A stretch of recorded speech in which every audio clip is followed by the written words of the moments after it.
Bear Lake Dental in Montpelier is where kindness and dentistry meet. Our friendly, talented team have years of experience in providing compassionate service and high-quality dental care. Dr. Micah Himmerick, Dr. Monty Weston, and a full staff of dental experts are here to help you create a new smile. Visit Bear Lake Dental at 215 South 4th Street in Montpelier, online at bearlakedental.com, or give us a call at 208-847-0153. Bear Lake Dental, creating happy, beautiful smiles. Hi, I'm Dr. Reynolds. I work here at Bear Lake Memorial Hospital. I'm a family physician trained in rural family medicine, and then I also do sports medicine. I grew up in Provo, Utah, played football at BYU, medical school at the University of Utah, then did my residency at the family medicine residency of Idaho, and then after residency came here. I love the beauty, the place geographically here. I love the people, and I love that there's a certain type of get-it-done person that lives here and thrives here. Really any sports me and my family love. Jet skiing, being on the lake, ATVs, power sports, that kind of stuff. I think what I want you to know more than anything else is that I'm here for you, that I take that duty to you very seriously, and I want to provide you with the information or the guidelines that you need to make a good decision, and that I have your best interest at heart.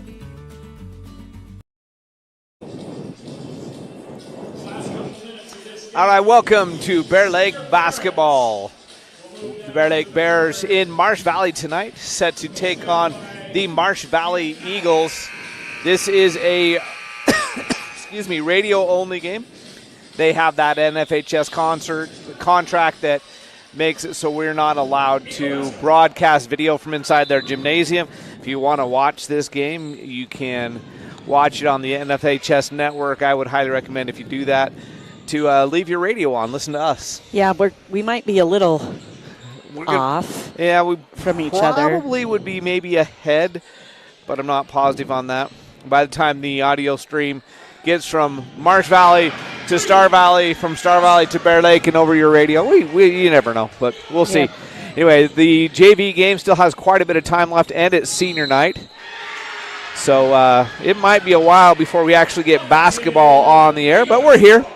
And we're going to give you a pre-game show, as this is the final game in the district for the Bears as far as the teams to play. They still have games remaining, but they've seen the other two teams. They beat Snake River. They beat American Falls. So Marsh Valley is the only team that Bear Lake hasn't seen yet, and that will change here tonight.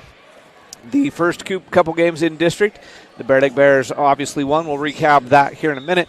But let's talk about what we usually start with. That's the computer rankings. What do the computers say is going to happen? And the Bear Lake Bears are ranked number 2 in the state, as we've documented many times, right behind the Sugar Salem Diggers, the defending state champions. And Marsh Valley is ranked number 3. And the rankings just updated today. They still are ahead of Timberlake. Timberlake's surging hard. They had a couple of girls join the team mid-season that hadn't been able to play early on, and they are starting to really climb up the rankings now with those 2 additions. But Marsh Valley remains in 3rd, Timberlake in 4th. And what was Marsh Valley in 4th for a little bit? They were 4th for a little bit, I feel like. They've been in the top 3 or 4. I'm not exactly sure, but they've been right there the whole season. Exactly. They haven't dropped much. And tonight's going to be one of the first big tests for these Marsh Valley Eagles, and it's a big test for the Bear Lake Bears in district. The computers say the Bears should be about a 5-point favorite tonight, but we'll see how that goes. And if you've been following the Bears through the season, you know that's going to be a close game. A lot closer than the other games in district, right? For sure. So let's look at Marsh Valley's opponents, how they got here. They're 15-2 on the season, and let's see how they got here. They beat Kimberly, Westside, South Fremont. There's a common opponent with the Bears. We'll talk about that one later. They beat South Fremont 57-28. They beat Grace, West Jefferson, North Fremont, Buell, South Fremont again by 30, 58-28. They beat Teton 51-43. They beat Westside again. They lost to Preston in overtime. That's a big common opponent right there. They lost to Preston in overtime 48-46. That was a home game, I think, for them. Yeah, that was here at home, and they lost by 2. They beat Buell. They beat Soda. They lost to Malad. There's another common opponent. They beat up on Aberdeen big time and beat them by 41. They beat American Falls 55-21. There's another common opponent, obviously. And then just last week, in their last game, they beat Snake River 48-37. So that's how they got to 15-2. Their losses, they lost to Malad by a dozen. They lost to Preston in overtime. So that's how they get their 2 losses. Now let's look at the Bear Lake Bears and talk about some common opponents. So the Bears lost to Sugar, Syracuse, Utah, Malad. They split with Malad, home and home. And they lost to Sugar Salem twice. Common opponents, South Fremont. And they beat them similar. Bears beat them by 29, 56-27, and by 34, 66-32. And Marsh Valley beat them by about 30 points each time. Mm-hmm. The games are interesting to me. Bear Lake beat Preston 51-21 2 days after Preston beat Marsh Valley here in Marsh Valley in overtime. Preston has improved a lot since then. Bear Lake beat them again 55-45. So Bears have beat them twice by 30 once and by 10 the other time. And Marsh Valley's one time playing Preston was a loss here at home. That's the common opponent that really intrigues me. The other one, the Snake River, Bears beat them by 33. Marsh Valley beat them by a dozen. American Falls, they beat them by about the same. Bears beat them by 42. Marsh Valley beat them by about 30. But the Bears only allowed 6 points, 1 made basket. American Falls scored 21 against Marsh Valley, so take that for what it is. Mm-hmm. You go by common opponents, you go by the computers, I would say maybe a 10-point. Computers say 5-point, I would say maybe a 10-point Bear Lake favorite tonight. But I'm expecting a much closer game than the Bears have had to this point in district competition. And I think you have to factor in a couple of things tonight as well. Number one, Marsh Valley, this is their last home game. It's their senior night. And there's always a lot of emotion that goes with that. That can affect a team either way, but I'm going to say they are coming into this game knowing full well who they've got on the court. It is a home court advantage, plus with it being the senior night and knowing that they're just right there on the cusp of, right there, second, third place playing each other right here. It's going to be a good game. These are two teams that likely go to state no matter what. We get 1.5 teams from our district, and the half team will most likely be the loser of these two based on the state rankings at this point. If you go back to last year, the Bears and Eagles played each other 3 times because they did meet for the district championship. The scores in those 3 in regular season, 60-36 Bear Lake and 62-22. Is that correct? No, 63-28 in Bear Lake. Sorry. Yes, in Marsh Valley, 63-28 Bear Lake. In Bear Lake last year, 60-36. Then in the district tournament, they actually played each other twice, 62-22 and 64-48. So Bears took care of business, the closest one being that 16-point game in the district championship game last year. That 3 of those 4 games last year were played in Bear Lake because Bear Lake hosted the district tournament. So, and some of those things you don't forget, like they're going to come in loaded. I think they're going to be ready. Yeah, this is definitely. But the Bears are also ready. I mean, they know how good Marsh Valley has been playing too, so they're going to be ready. It's going to be a good game. Yeah, the Bears absolutely know how to read these same rankings, and I know I talked to Coach Wells about him. He understands the exact same rankings. And sees the same thing I do. So it's going to be an interesting night as the Bears take on the Eagles here in Marsh Valley. And like I said, winner of this will be in control of the district. The district tournament is played. The higher seed in the tournament always gets the home games.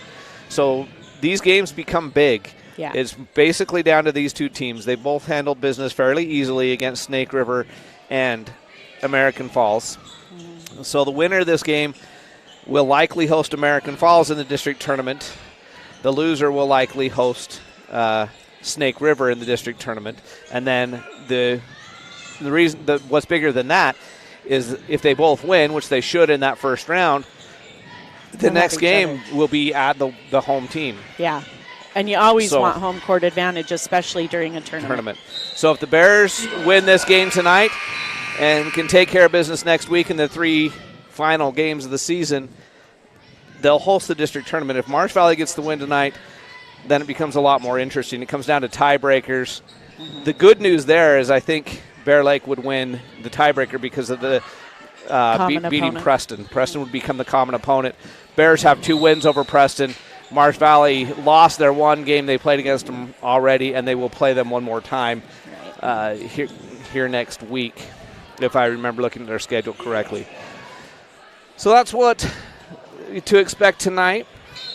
Meanwhile, there's 1:38 left in the JV game. The Bears are down by 13. This Marsh Valley JV team, pretty good, and they're leading this one. They've led it the whole way by about 8 to 10 points most of the time. We kind of heard a rumor that this JV team over here was pretty good. Yeah, on our way up, we bumped into somebody that knows that has seen a lot of their games. Said, yeah, their JV is, her words, not ours, their JV is better than their varsity and plays very well, and they're showing it. They're up by 13 right now with 1:38 left. The C team game also went to Marsh Valley. That one was a little bit closer. I want to say it was a 4-point game final score. Oh, yes. The final score, I wrote it down somewhere. It's on the paper that's right in front of me if I look at it. 31-25. So 6-point game win for Marsh Valley in that one.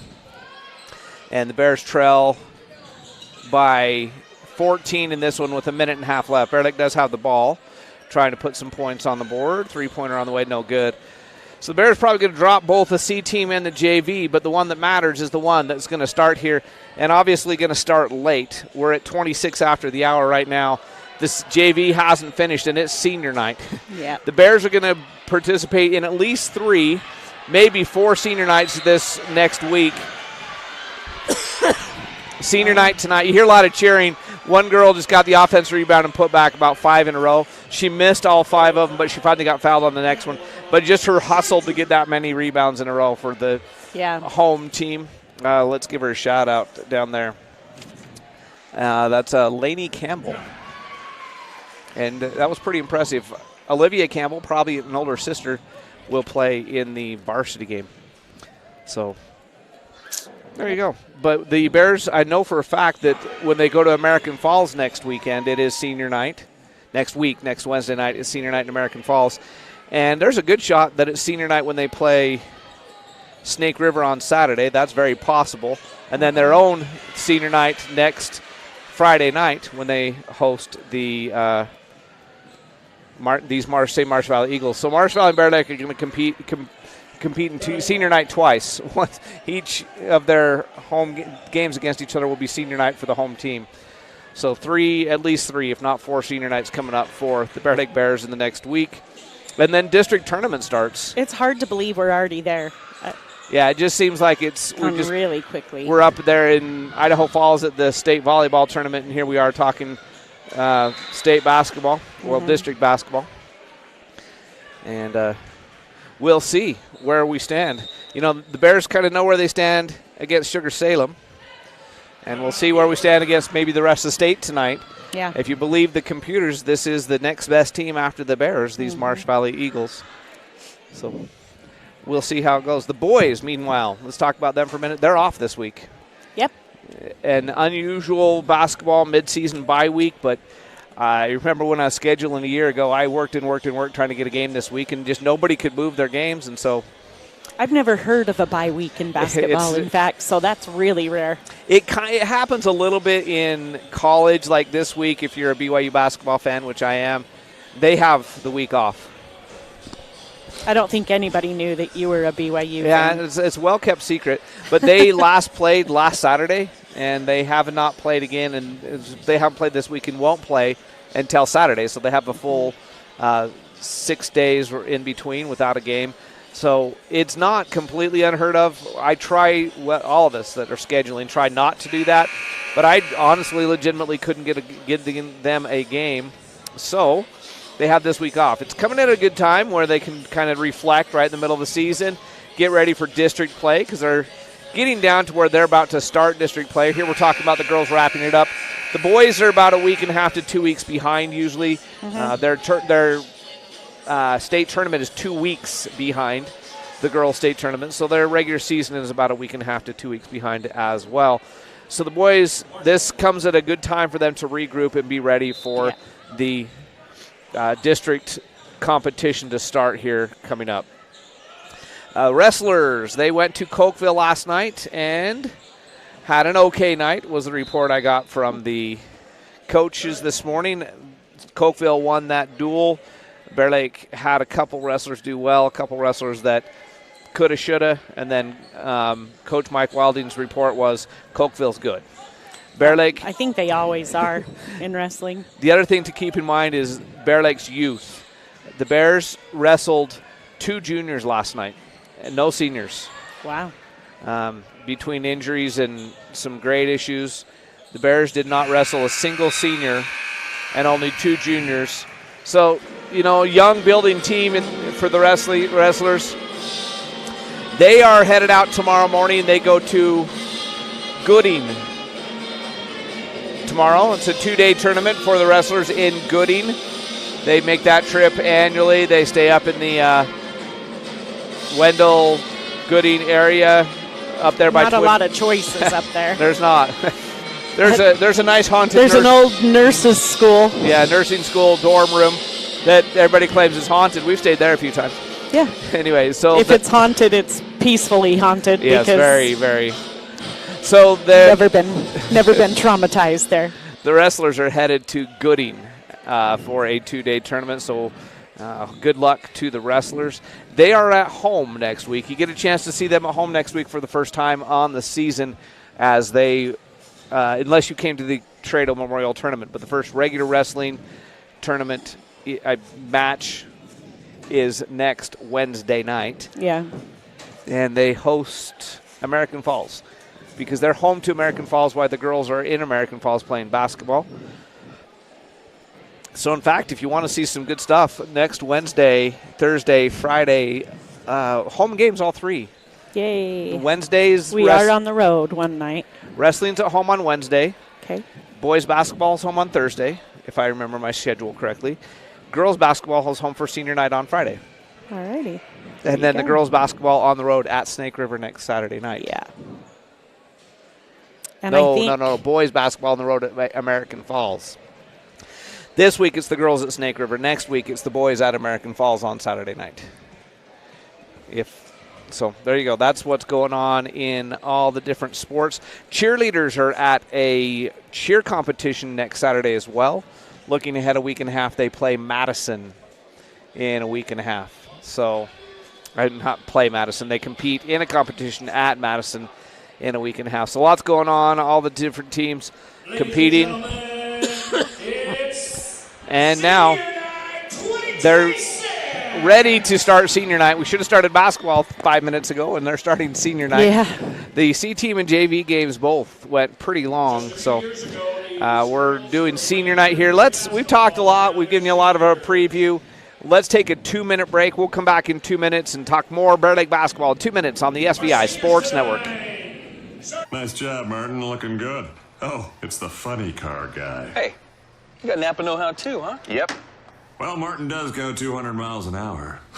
Ron breaks 300 in 4 seconds. Yeah, in a straight line. That's real hard. You drive in a circle. You don't even steer. Look at me. Hey, you I two. turn left. Don't make me go get my can. Your can's old. Quiet! Matlock's on! That's Daryl's can. Boogity, boogity! At Simplot Smoky Canyon Mine, it's not only about mining phosphate for production of crop nutrients that support western U.S. farmers and ranchers. It's about supporting our employees, neighbors, and local communities and their families. From providing quality competitive jobs to being an active partner in our local communities. Simplot Smoky Canyon Mine. Passion for people and supporting local families by bringing Earth's resources to life.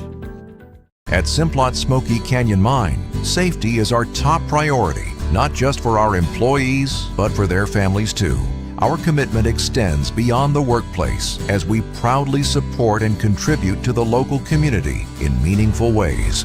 We're more than just a mine. We're a pillar of strength for those who live here. Discover how we make a difference at Simplot.com. Join us in fostering a safer, stronger community. Simplot Smoky Canyon Mine.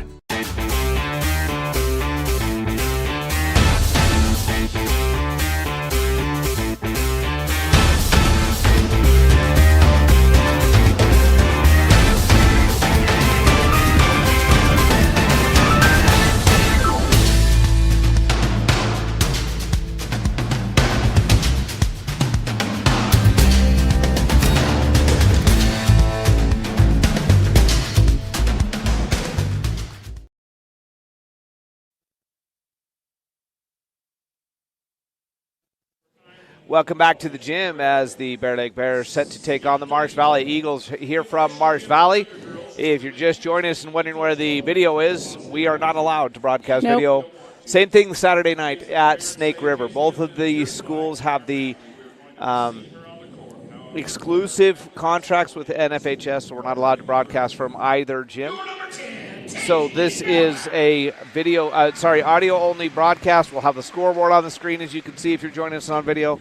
And with the clock and everything, Steaton back in the studio. We'll be doing all that for you. But we're listening to senior night now, where they're only halfway through. They've got 5 seniors.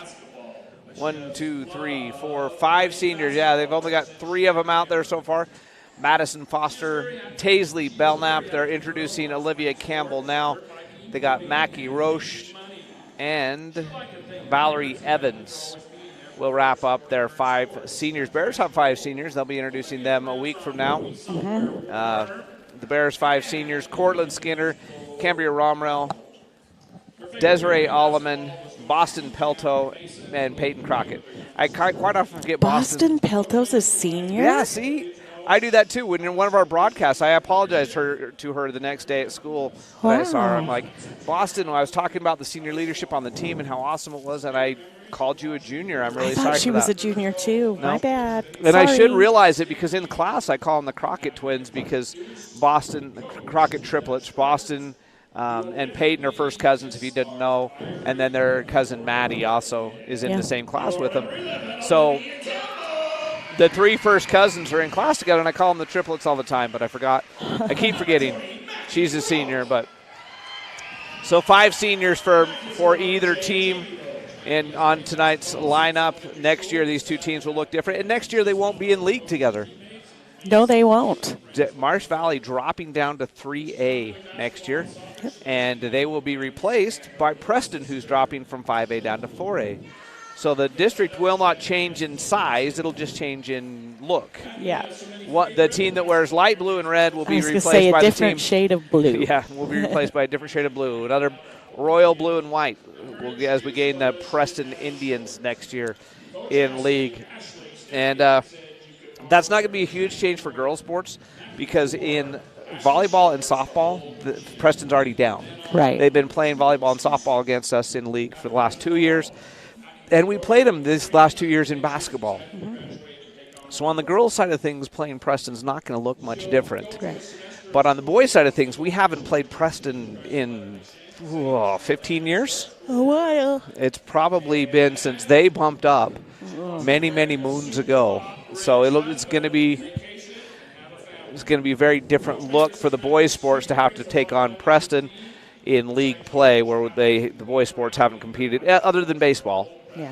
Haven't competed against Preston in a long, long time. Where the girls' sports, it's just going to be same old, same old. We play them already. So that's next year. For this year, we still got the Marsh Valley Eagles, Snake River Panthers, and American Falls Beavers.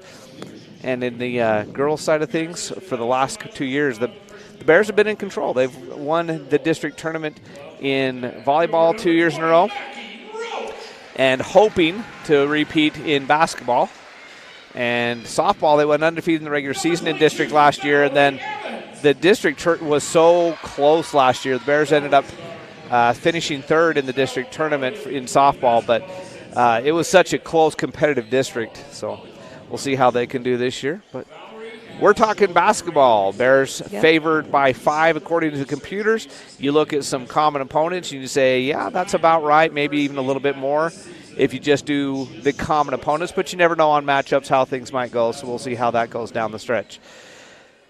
All right, they're still introducing seniors. They haven't even started warm-ups yet, so I'm sure we'll have at least 10 minutes of warm-up. In fact, they have 10 minutes on the clock. They'll have 10 minutes of warm-up when they get done talking about this final senior. It's Mackie Roche. I think that's the last one out there. No, Valerie Evans. Valerie Evans out there right now. So let's take another 2-minute break, and we'll come back with more pregame show in 2 minutes right here on the SBI Sports Network. Here at Bear Lake Memorial Hospital, we have the honor of having a great radiology team.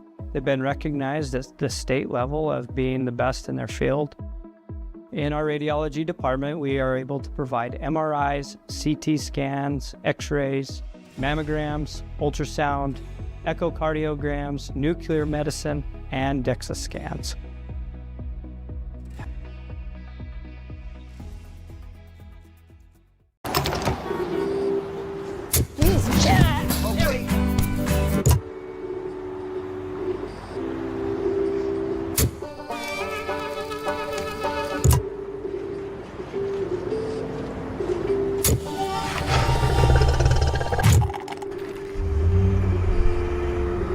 Go here, go there, go anywhere with Phillips 66. Live to the full with You Save Phillips 66, where your convenience is our pleasure. I'm John Pym, Doctor of Osteopathic Medicine, DO. Interacting with wonderful people every day, being able to maybe make a small impact in their lives for good. I don't think that life gets any better than that. I am really excited to be here practicing in Bear Lake and be a good source for you and your family to take care of your healthcare needs.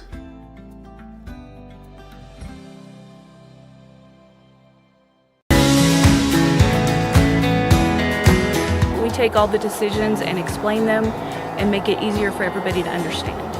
We bring a uniqueness to it, and we try to make sure everything is positive and happy and people have a good experience. People come in and sign papers and they leave and they're happy, they get their house. I like that. When we hand you that deed to your home, there's not going to be anything that's going to come up later that's going to hurt.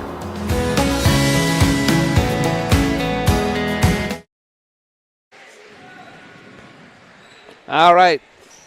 They just wrapped up senior night here, and it took the whole entire 2 minutes we were gone for them to finish, and after they got done introducing the players. So they're now congratulating the 5 seniors from Bear Lake. And then they'll start a 10-minute warm-up, which they haven't even started yet, before we get to basketball. Oh, it's going to be almost half an hour. Because they still, after they do the 10-minute warm-up, they got to do the starting lineups, all that good stuff. So we're going to start nearly 30 minutes late here on a Thursday night. Good thing it's a short drive home, right? Yep. And then yes, in Snake River. I do like that they do what they just did. There you go. Did that make sense? They acknowledge the seniors from Bear Lake as well. I think that's very cool. It is. And they gave them each a Powerade. And thanked them for all the years of good competition. And these guys, these 5 from each team have been playing each other a lot, all the way through middle school, now all the way through high school. And I was listening to some of their senior night introductions.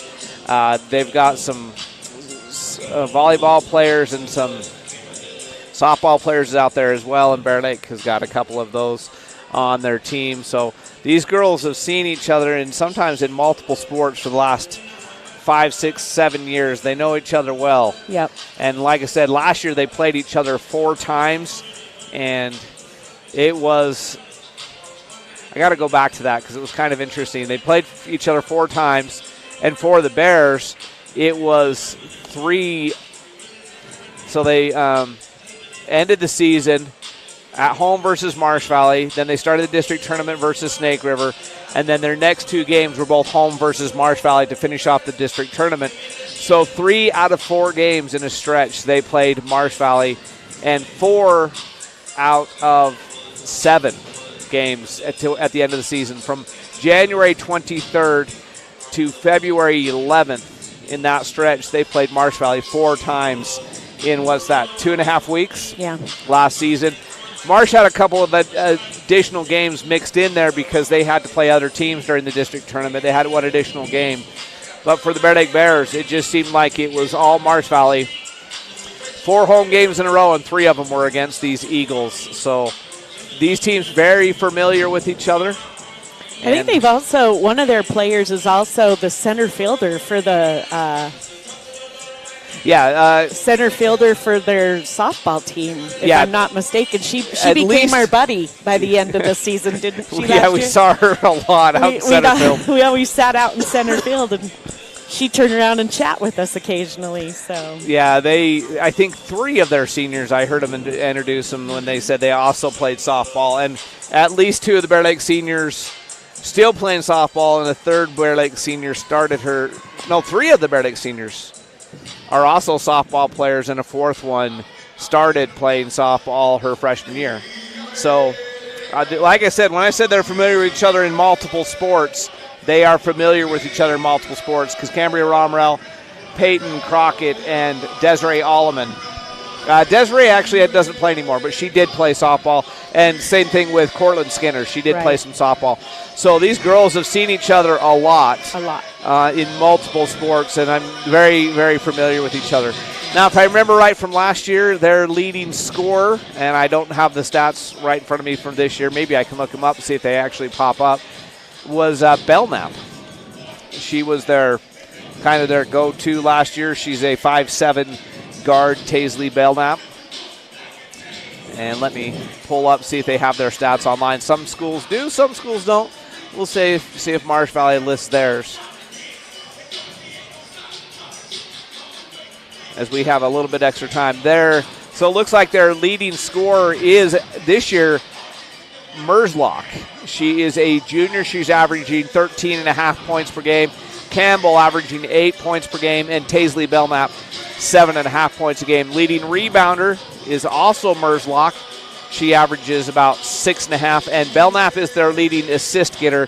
She averages 5 assists per game. So that's pretty good stats for her. So she's their leading rebounder, leading assist getter. Leading scorer there on the inside. That should be a pretty good matchup, because on the other end, you got Hallie Wells.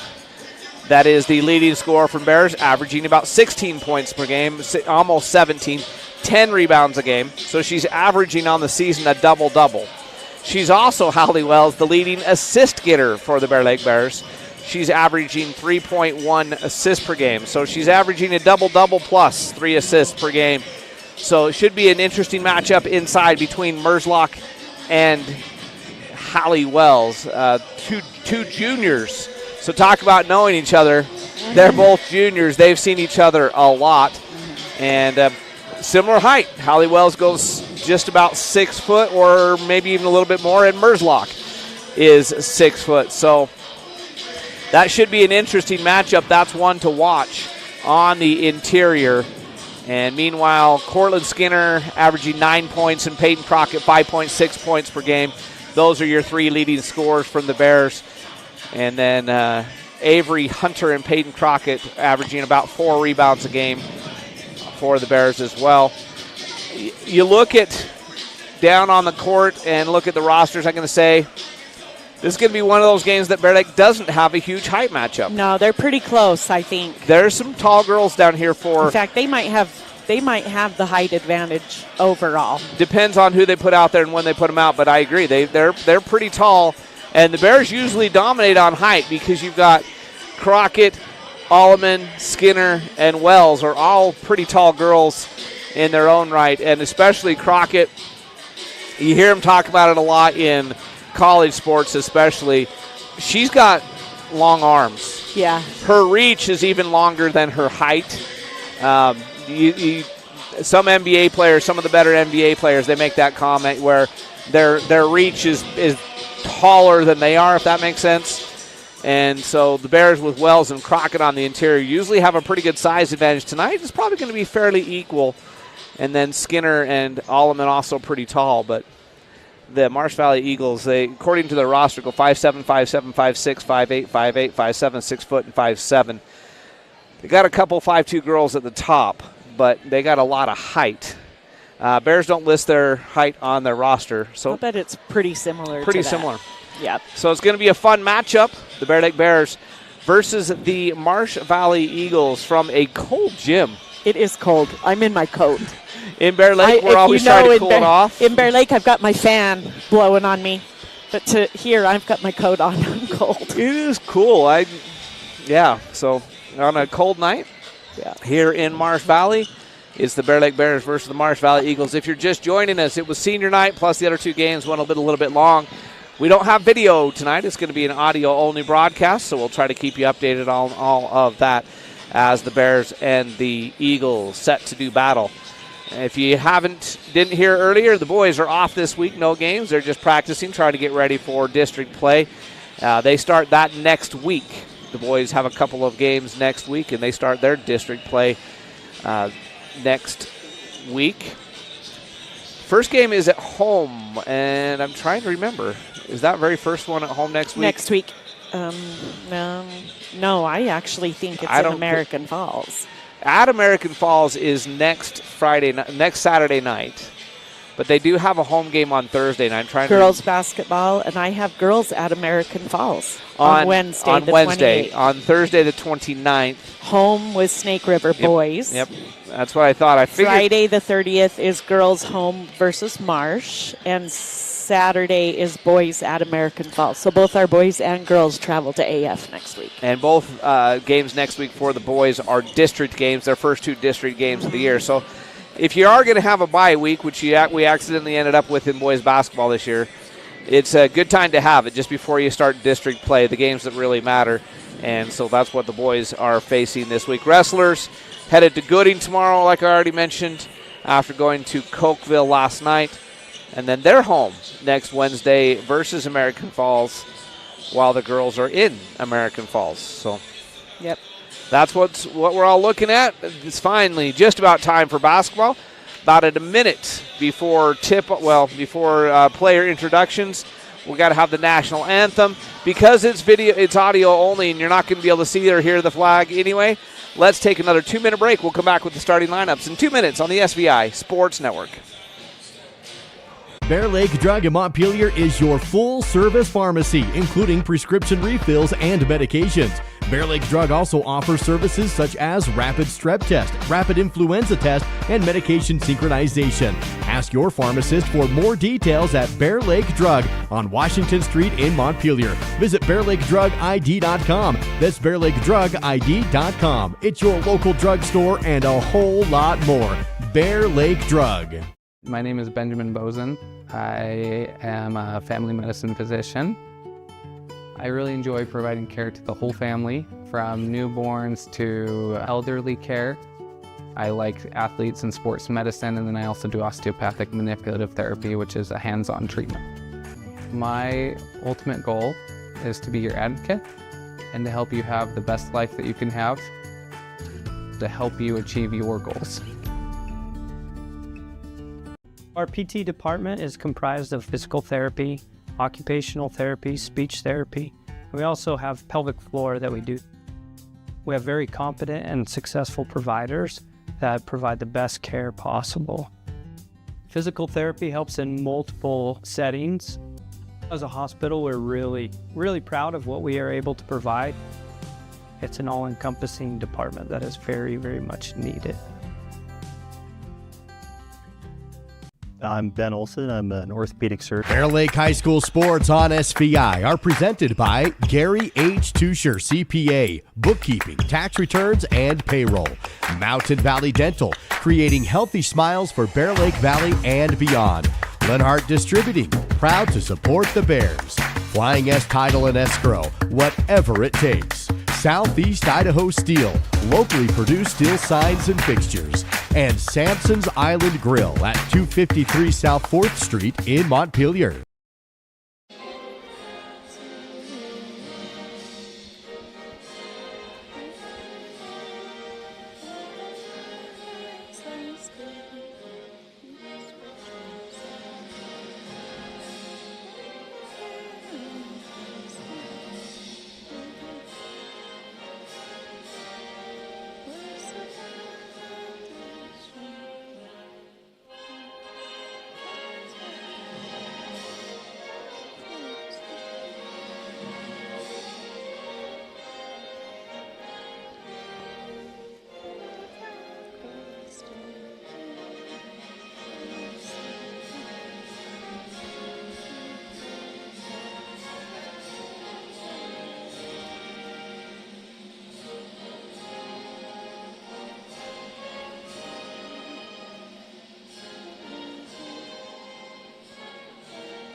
All right, there's the flag back up in the ceiling. And we're ready for basketball. When I said 2-minute break, I didn't think we'd be back in time, and we were back early. They are taking their time getting started tonight. So welcome again, Bear Lake basketball from Marsh Valley, the Eagles' Nest, as they like to call it. And the starting lineups for tonight's lineup. A senior, number 1, Cortland Skinner. Bears in their road blue uniforms. They're kind of a dark royal blue, but they're royal blue, road blues, and black numerals, white trim. Number 4, Brooke Bamey, she's a junior. Number 13, Desiree Alleman, she is a senior. I told her to be nice tonight, and then I said, never mind. Never mind. Go ahead. Do your thing. Peyton Crockett. You be you. You be you. She just grinned at me when I said be nice, so I knew it wasn't going to happen. Not that she's dirty or mean or anything. No, she's like, I'm playing. She's a physical, she's a player. Yeah. Peyton Crockett, another senior, and Hallie Wells, the junior. So 2 juniors and 3 seniors starting for the Bear Lake Bears. And now for the Marsh Valley Eagles. Let's see if they start their seniors or if they go with a different starting lineup.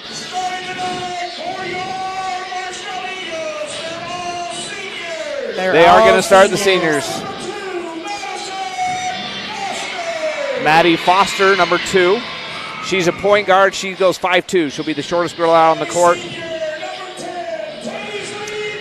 Taisley Belknap, she is their senior shooting guard. She goes 5'7". The senior number 11, Olivia Campbell, she is their another point guard. She goes 5'6". A senior, Mackie Roche, she is 5'8" forward, and then it'll be senior Valerie Evans, a 5'7" guard. So they're starting 4 guards. By starting their seniors, they're starting 2 point guards, 2 shooting guards, and a forward. Their center is Merzlock, and she is going to be coming off the bench. I guess she normally starts because she is their leading rebounder and leading scorer. Yeah. We'll see how long they leave the seniors out there. I've seen these games start out where the kids that normally start on the bench come out and excel, and I've seen the other way around. I've seen when it's a struggle bowl, so we'll see. Jumping up in the center court circle, it'll be Olivia Campbell versus Hallie Wells. And they're out there. Campbell is our friend. Campbell. Yeah, Campbell's the one that plays center field. She's really cute. She's out there. She's looking at Hallie Wells like, this isn't happening. This is going to go well. Ball's in the air. Wells does control the tip to Alleman. We're underway. The Bears going left to right as you hear it, and we see it on the SVI Sports Network. Wells over to Skinner. Skinner across court to Alleman. Alleman looks inside for Wells. Not there. She'll go out to Bamey. Now back to Alleman. Back up top, Bamey. Now Skinner open 3 on the way. Yes! The bank is open on a Thursday night. Yes, it is. And Cortland Skinner starts the Bears off with a 3-0 lead with a U-save. Phillips 66 3-point make. Live to the full where your convenience is our pleasure. Campbell with it in the corner. She'll drive the lane. Bounce it underneath. Nothing there. She'll come back out. Campbell, foul line jumper on the way. No good. Rebound is taken down and, shot was blocked.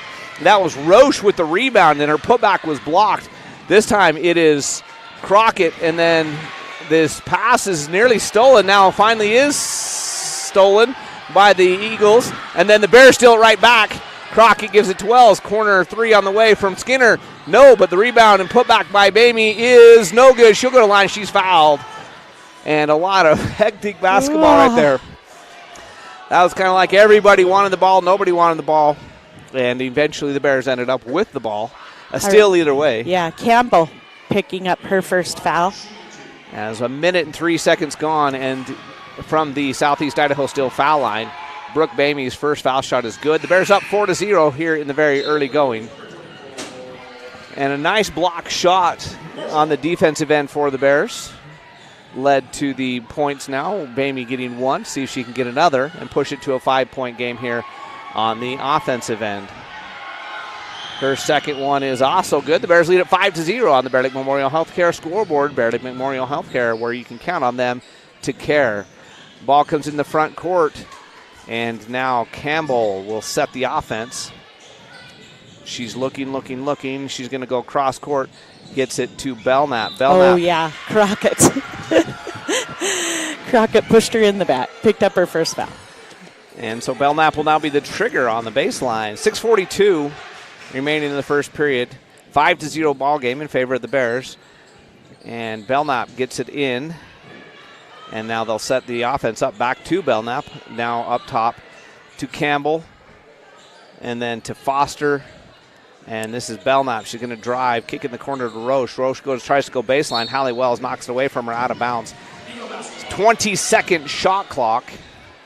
6:27 game clock. Belknap again will trigger, this time on the near side baseline. She'll bring it in to Campbell, 3-point range. Fakes that, shoots the foul line jumper. It's no good, but the rebound goes to the Eagles. And Belknap now to Campbell. Back to Belknap. Up top, Foster with it. Still on the perimeter. Campbell. Baseline, Belknap. She's looking inside. Nothing there. She's going to throw it away. Skinner steps in. Skinner goes ahead to Alleman, who's then fouled. That was a great move by Alleman to go up early, draw the contact. That foul goes on Campbell. That's her second, really quick. So less than 2 minutes in the game, Campbell's going to have a seat, and Lunt checks in for her.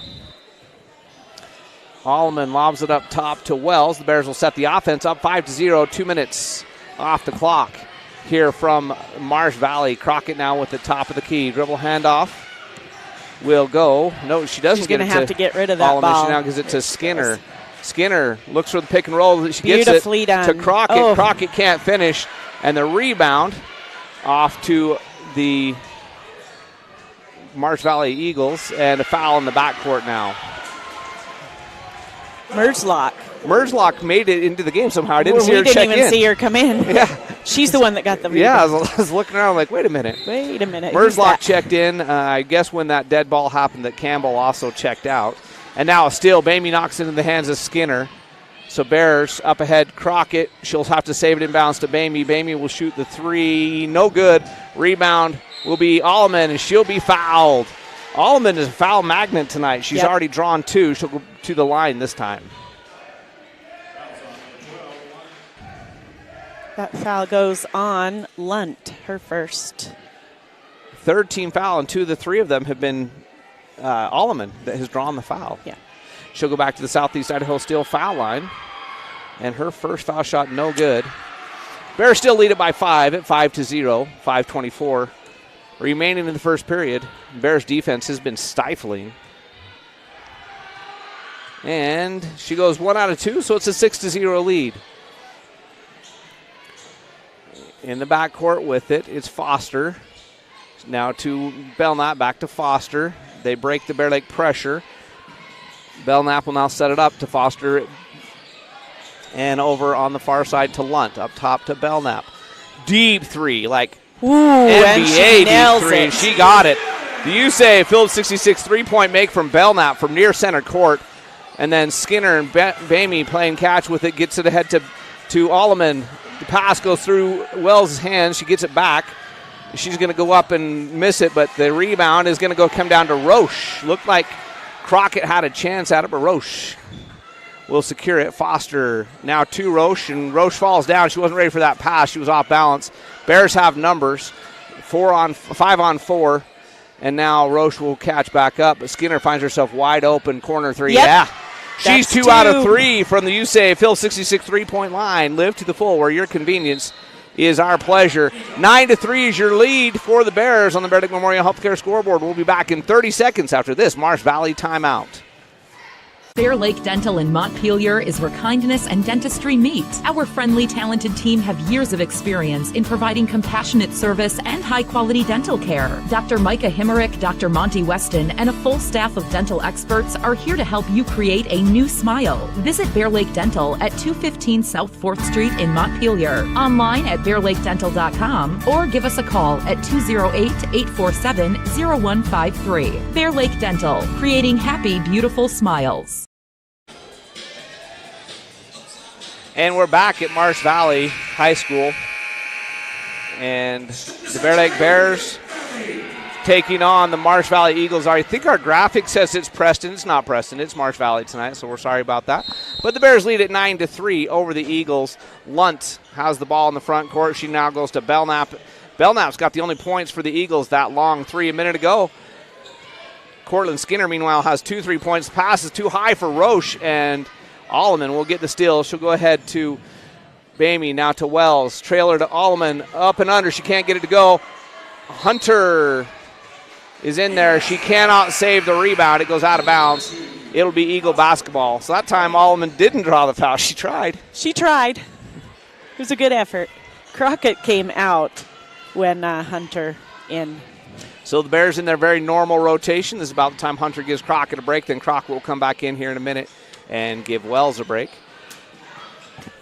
Foster drives down the lane. She comes back up top. There's another substitution for the Eagles. That is number 0, Bastion, in the game now. Bastion out in three-point range. Baseline to Foster. Foster cross court to Belknap with Bamey in her pocket. Back to Foster. 6-second shot clock. Pass goes down low. Is knocked away and out of bounds. 4-second shot clock for the Eagles when they inbound it here. Humphreys and Pelto in the game, replacing Alleman and Bamey. So Taisley Belknap to inbound baseline. 4-second shot clock. She gets it into Merzlock. Corner to Belknap. She'll shoot the three. Misses everything, so that's a shot clock violation. She had to hustle that one up in a hurry. It doesn't go. The Bears force the turnover and have the ball and a 6-point lead, 9-3. Pelto will throw it away. Wells wasn't looking, so Belknap will step in. She takes the foul line jumper, misses, and Skinner gets the rebound, so no harm, no foul done there as the Bears get the ball back. And now Pelto with it in the front court. And she'll set up the offense. She'll go to Humphreys on the wing. Up top, Wells. Wells will dribble overhand to Pelto's corner three, in and out. Rebound by Humphreys. She'll go to the Southeast Idaho Steel foul line. I thought Pelto had made that USAA Phillips 66 3-point make. It pops out, but Johnny on the spot. Abby Humphreys cleans up the boards, and she'll go to the foul line with a chance to extend the Bear Lake lead. Humphreys' first foul shot is good. Bears up by 7 now. That's a game-high lead. They led by 6 earlier. They lead by 7 now at 10-3 with 2:57 left on the game clock. Southeast Idaho Steel, if you've got laser engraving needs, contact Southeast Idaho Steel. The Crockett's will hook you up like Abby hooked up those 2 foul shots to give the Bears an 8-point lead at 11-3. Foster gets it to Belknap. Belknap cross court. Goes inside. That is Bastion with it, I think. Yeah, number 0, Bastion. These numbers are sometimes hard to read. Bastion all the way down the lane. Oh, she hit the ground hard. She goes up. She's fouled. She'll go to the line. She'll shoot 2. That's one, if you're Coach Wells, you're frustrated. He's going to say, hey, you bailed her out there. She had no place to go. Don't commit the foul there, and you probably get the easy block. It'll send Bastion to the foul line. She'll shoot a pair. First one is no good. She'll have one more. If you remember last year, we called this team Chaos, this Marsh Valley basketball team, because they aren't as traditional of an offense as a lot of teams. As Bastion goes 1 out of 2, and it's a 7-point lead at 11-4 for the Bears. Skinner within the backcourt. She'll go quickly up ahead to Humphreys. Humphreys to Wells. Wells down the lane with it. She'll go back outside to Humphreys. Humphreys drives. Scoops Great up. move. Just a little bit too hard off the backboard, and a rebound over to Belknap. That was a good move by Humphreys to get herself to the hole. Now it's to Bastion. Bastion looking inside to Merzlock. Can't get it to her, so she'll go cross court. There's another substitution in the game that I missed. We've been missing a lot of them. And Skinner gets the interception. Crouch was the new one in. Skinner with the pass to Humphreys. She needed to take one step. one step or one bounce. One dribble. One dribble. And it's an easy layup. And one less goes step as a turnover. or a dribble. There you go. 2:04 left in the first quarter. Belknap will go to Crouch. Crouch goes to Boston Pelto, getting the steal for the Bears. And then Bastion steals it right back from Pelto, and she gets the layup. Nice play there by Bastion to steal it back in the backcourt. Skinner will now go cross court to Humphreys. Humphreys will go to Wells. Wells down the lane, kicks it to Hunter, out to Skinner. Skinner drives, shoots, Teardrop will not fall, and Bastion comes away with the rebound quickly in the front court. She only has one gear. Yep. And Humphrey steals it from her. And then Humphreys will get it to Wells in the backcourt. The Bears will set up the offense. Bastion goes like 1,000 miles per hour the whole time she's out there. She's fun to watch. As Humphreys with it, she'll go cross-court Skinner. Skinner lobs it inside to Hunter. It's tipped, but Hunter gets it to Wells. Great pass. Wells can't get it to go. She thought she was fouled. No call. Wow. And the rebound goes to Bastion, quickly up ahead to Skinner. And Skinner's fouled as she intercepts the pass. Yeah, these two teams are battling. That's what's happening here. 1:04 left, and Skinner draws the foul. That foul goes on Lunt, her second. So Campbell already on the bench with 2. Lunt, her replacement now with 2. And we're still in the first quarter with 1:04 left. 11-6. And Cortland Skinner, who already has 6 points in the game, courtesy of the USAVE Phillips 66 free throw line. Sorry, USAVE Phillips 66 3-point line. Now goes to the Southeast Idaho Still foul line. Correct. She misses the first. She'll have one more. Crockett in for Wells. And Skinner will have her second foul shot here and then be replaced by Bamey if she makes it. And she does, so she'll go to the bench. Bears lead is back to 6. Game high lead is 8. And Skinner has 7 points already on the night. In the meantime, Marsh Valley also had a change, but I can't remember who. Foster in for Crouch, sorry. And Foster lost the ball. Belknap gets it. She's double-teamed at half court, so she takes a timeout. It's a 60-second. We'll be back in 60 seconds on the SVI Sports Network. Hi, I'm Dr. Reynolds. I work here at Bear Lake Memorial Hospital. I'm a family physician trained in rural family medicine, and then I also do sports medicine. I grew up in Provo, Utah, played football at BYU, medical school at the University of Utah, then did my residency at the Family Medicine Residency of Idaho, and then after residency came here. I love the beauty, the place geographically here. I love the people, and I love that there's a certain type of get-it-done person that lives here and thrives here. Really any sports me and my family love.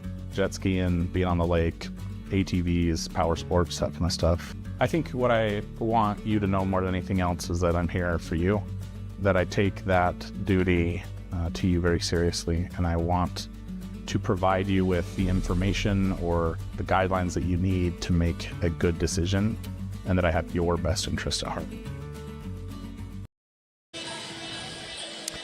Bear Lake Bears have the lead 12-6 on the Bear Lake Memorial Healthcare scoreboard over the Marsh Valley Eagles. The Eagles have the ball. Only 21 seconds left on the shot clock.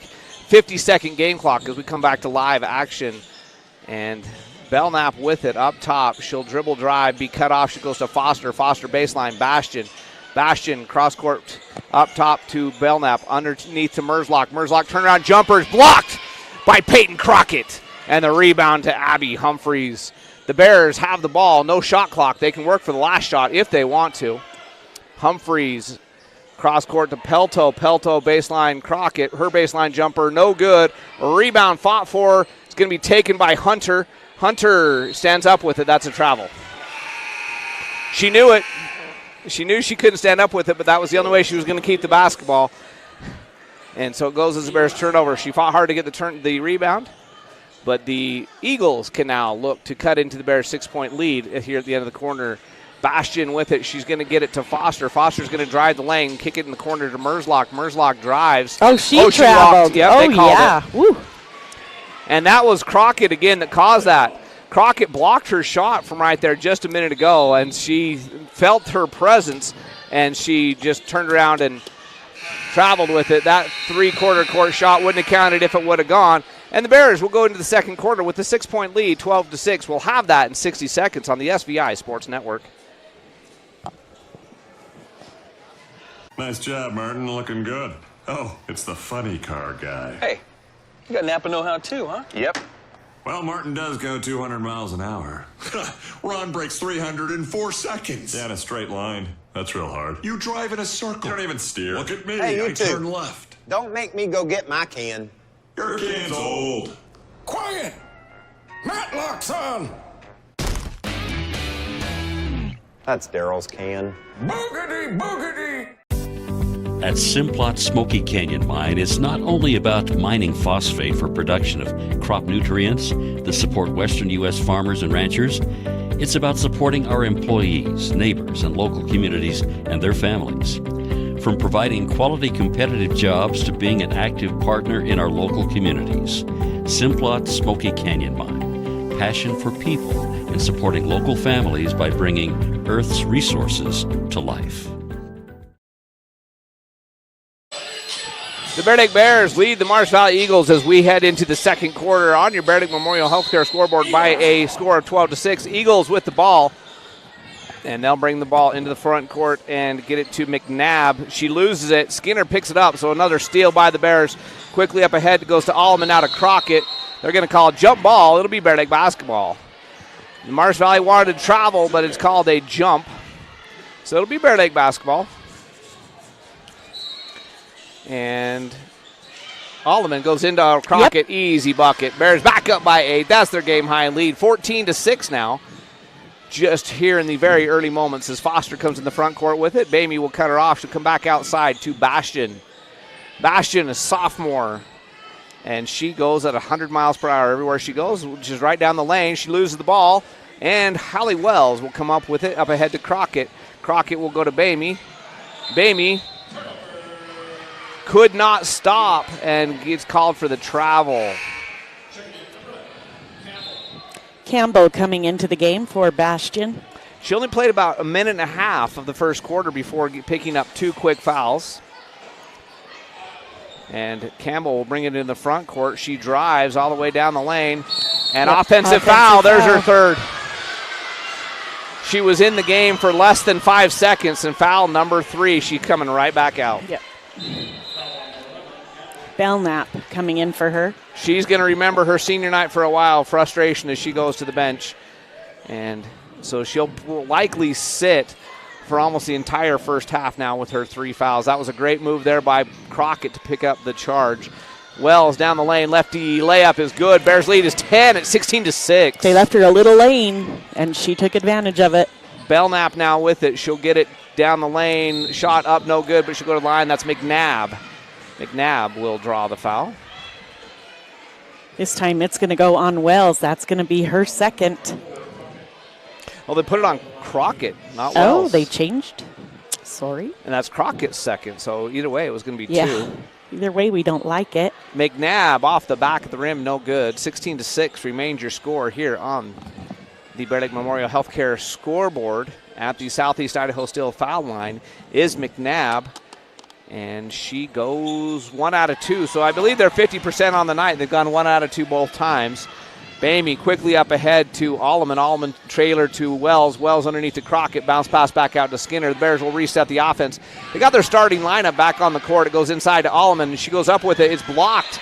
And then she's on the rebound. Herzog is fouled. Merzlock with the rebound, and then she's fouled. And that's Alleman's first. So coming to the game, Johnson, she's a freshman, and they're going deep into the bench with those fouls, I guess. Roche comes out, and Johnson comes in. And Alleman will get the steal. Now to Bamey. Bamey back to Allman. Layup is good. So the Bears up by 11. That's their game-high lead now at 18-7 with 6:25 left in the first quarter here on the Bear Lake Memorial Healthcare scoreboard. Bear Lake Memorial Healthcare, you can count on them to care as Wells will take away that pass. Wells all the way down. Layup is no good. Put back by Allman is also no good. And then a foul on the rebound on the Bears. That is the one that you called a minute ago. That one does go. That does go on Wells. So 2 for Wells, 2 for Crockett. Humphreys is going to come into the game. No, she's not. Bastion is going to come into the game for Marsh Valley and replace McNabb. So Wells and Crockett both with 2 fouls, but they're going to leave. Coach Wells is going to leave them out there and just tell them, hey, don't get any more. Yeah. Belknap still within the backcourt. Now she crosses the center court line. They'll set up the offense. Johnson loses at her end. Allman are going to go to the floor, jump ball. It'll stay Marsh Valley basketball with the 23-second shot clock, 5:58 game clock. Bears up by 11. It was 12-6 after one. It's now 18-7. Bears on a 6-1 run. To start this second quarter, Bastion will now go to Foster. Foster will dribble across the top. She'll go down the lane. Flip it up. No good. Too hard off the back of the board. Rebound to Wells. Wells quickly up ahead to Skinner, and Skinner will lay it up and in. Beautiful move. Bears up by 13, 20-7. And Skinner with the left hand. And into the front court, Foster. She's still actually in the back court with it. Now she'll get it in the front court to Herzlock. Herzlock back to Foster. Foster kicks it out to Bastion. Bastion near the center court circle. She'll now go to Herzlock out in three-point range. Herzlock backing out. She'll go to Belknap. Belknap still out deep. She'll go inside to Herzlock. Herzlock backing down, spinning, shooting, no good. Rebound to Wells. And then the ball goes off of the foot of Alleman. As Wells tried to dribble out, she dribbled it off her teammate's foot, and it goes as a turnover. And the Bears had numbers as Johnson had gone to the floor trying to get that rebound. The Bears would have had a 5-on-4. Instead, they turn it over. 5:06 left as Belknap gets it in to Johnson in the corner. Johnson goes to Bastion. Bastion's shot partially blocked by Crockett, and rebound was to Wells, but she threw it just a little bit too hard for Skinner. If Skinner could have run it down, she'd had an easy layup. But the Bears turn it over, but they still have the 13-point lead. Under 5 minutes left to play in the first half, 20-7. Bastion brings it in the front court, and she's going to go down the lane, throw it up, air ball. Rebound to Crockett. As Herzog tried to save it, and it came inbounds to Herzog, up ahead to Bamey now. Bamey runs it down. She'll throw it to Alleman. Alleman will dribble back out, look to Coach Wells for a play call, come back outside to Bamey. 4.5 minutes left to go. Alleman inside to Bamey. It was a give and go. Tipped away by the Eagles, but Bamey touched it last, so it will be Eagle basketball on the turnover. Hunter in for Crockett. It was lucky for the Eagles there to get that tip. If it gets to Bamey cleanly, she has a wide open layup. Yep. But in the backcourt with it is Foster. She now gets it into the front court. And she'll hand off to Belknap. Belknap in traffic. She goes in the corner. Foster tries to go inside, and Wells will take it away. Her pass is tipped by Skinner. Back to Wells, now to Hunter. Hunter can't control it because it was tipped away by Foster. So we'll Bear Lake basketball. As the Bears had another fast break, and Foster was able to get a fingertip on it, so the Bears will have to settle for the half-court offense. Up by 13, 20-7 with 4:05 left in the first half. Ball comes in the corner to Skinner. She dribbles into a long two. Yes. She's got 9 on the night. She's having a great night. 22-7, Bears lead by 15. This quarter has been all Bear Lake, 10-1 here in the second quarter. And pass goes inside to Bastion. Her shot's blocked by Wells, who gets the rebound.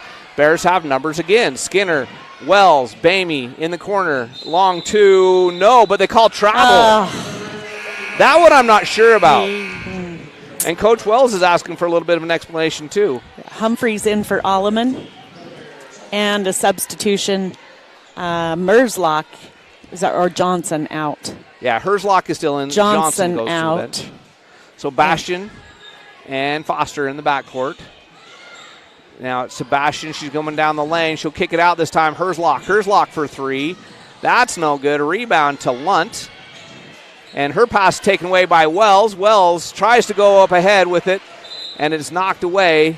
Would have been an easy layup. It was 2 on nobody, but it's knocked down. So the Bears will still have the basketball. Still have the 15-point lead at 22-7 with 3:20 left. And Wells will hand to Skinner. Bastion's going to tie her up. It'll remain Bear Lake basketball.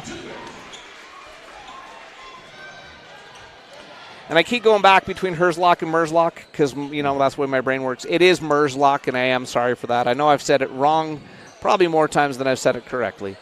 Bamey will get it to Skinner. Skinner to Wells.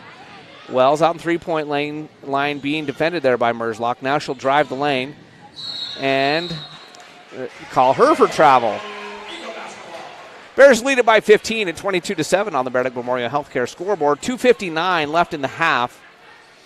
Only 1 point in the first 5 minutes of this second quarter by the Marsh Valley Eagles as Belknap walks the ball across the half-court line. 25-second shot clock as she goes to Bastion. Bastion goes inside to Lunt. Lunt goes inside to Humphreys for the Bears. And then Humphreys gets called for the double dribble. Lots of... little bit mental errors on the Bears. Lots of turnovers. A lot of opportunities, and Coach Wells is frustrated. He'll take a full 60-second timeout. We'll take it with him on the SVI Sports Network. At Simplot Smoky Canyon Mine, safety is our top priority, not just for our employees, but for their families too. Our commitment extends beyond the workplace as we proudly support and contribute to the local community in meaningful ways. We're more than just a mine. We're a pillar of strength for those who live here. Discover how we make a difference at Simplot.com. Join us in fostering a safer, stronger community. Simplot Smoky Canyon Mine.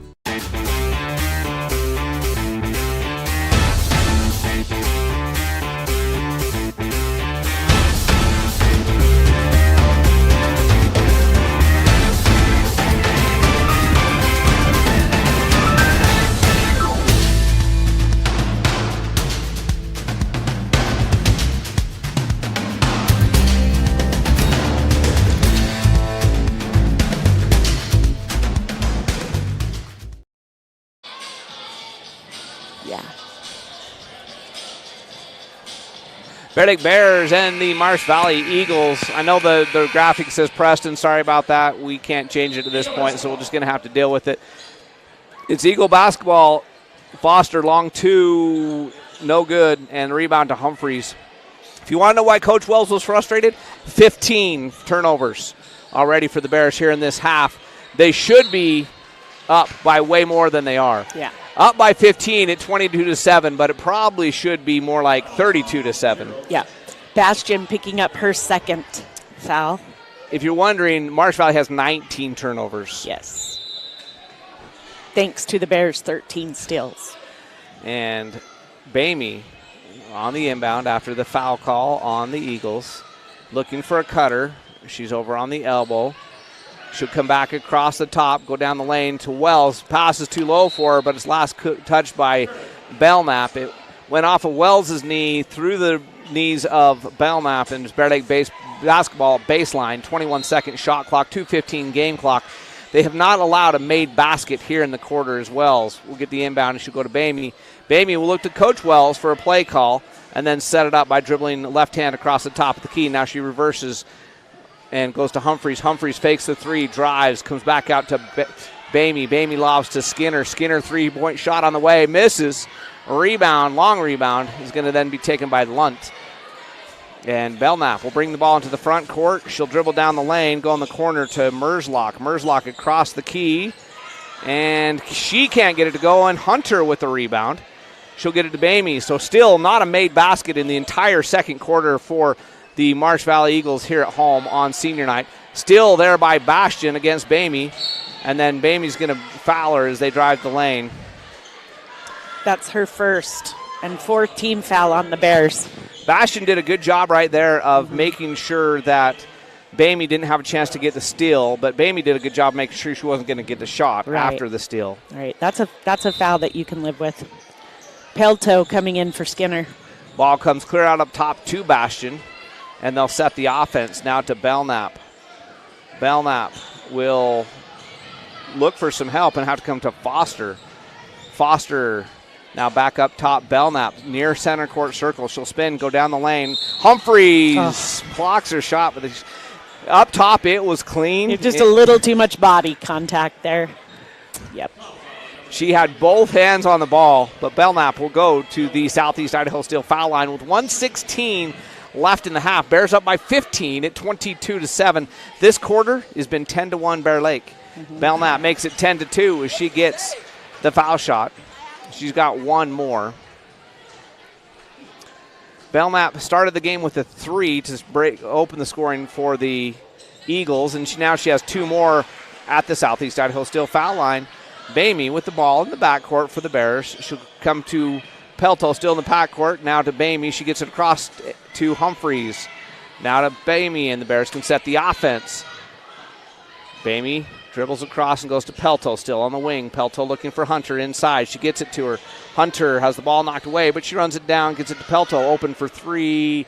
No good. Long rebound is taken by Merzlock. Merzlock will go to Lunt, and here come the Eagles. They're on a 2-0 run right now. Belknap from almost half court misses the three, and Pelto will rebound it. Bamey brings it in the front court. Now to Humphreys. Humphreys back to Bamey. Bears will set the offense with a 27-second shot clock. And there's about 6-second difference between game clock and shot clock. In the corner, Bamey, she'll shoot the three. She will miss, and the rebound to Merzlock again. So now the Eagles, down by 13, can work for a final shot if they want to. They'll go to Bastian. Bastian backs it out to the center court circle with 12 seconds on the clock. Directing some traffic, she drives on Bamey. She'll scoop it up, miss it. Rebound is taken by Hunter. Hunter will get it. Well, it's going to go out of bounds off of Bear Lake with 1.2 seconds left. 1.2 seconds left on the clock for the Eagles to try to get a bucket here. That would be their first made basket of the second quarter. It'll be Belknap from half court. Nope. So the second quarter, the Eagles score three. They all come from the Southeast Idaho Steel foul line. And as we go into halftime, the Bears have the 13-point lead, courtesy of a 10-3 second quarter.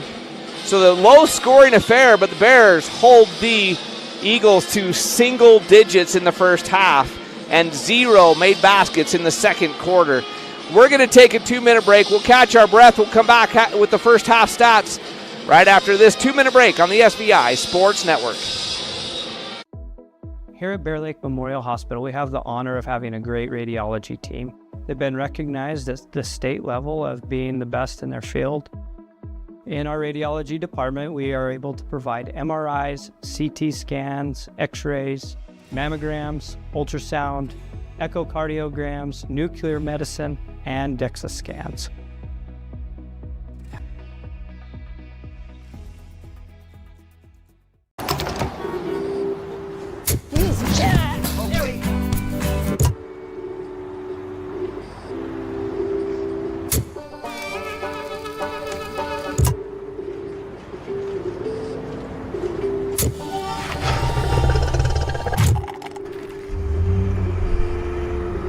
Go here, go there, go anywhere with Phillips 66.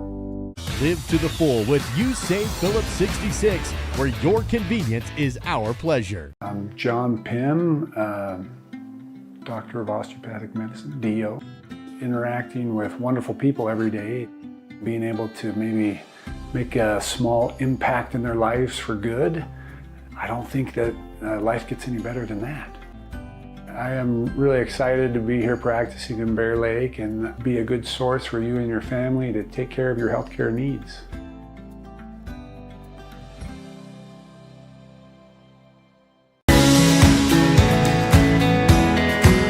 We take all the decisions and explain them and make it easier for everybody to understand.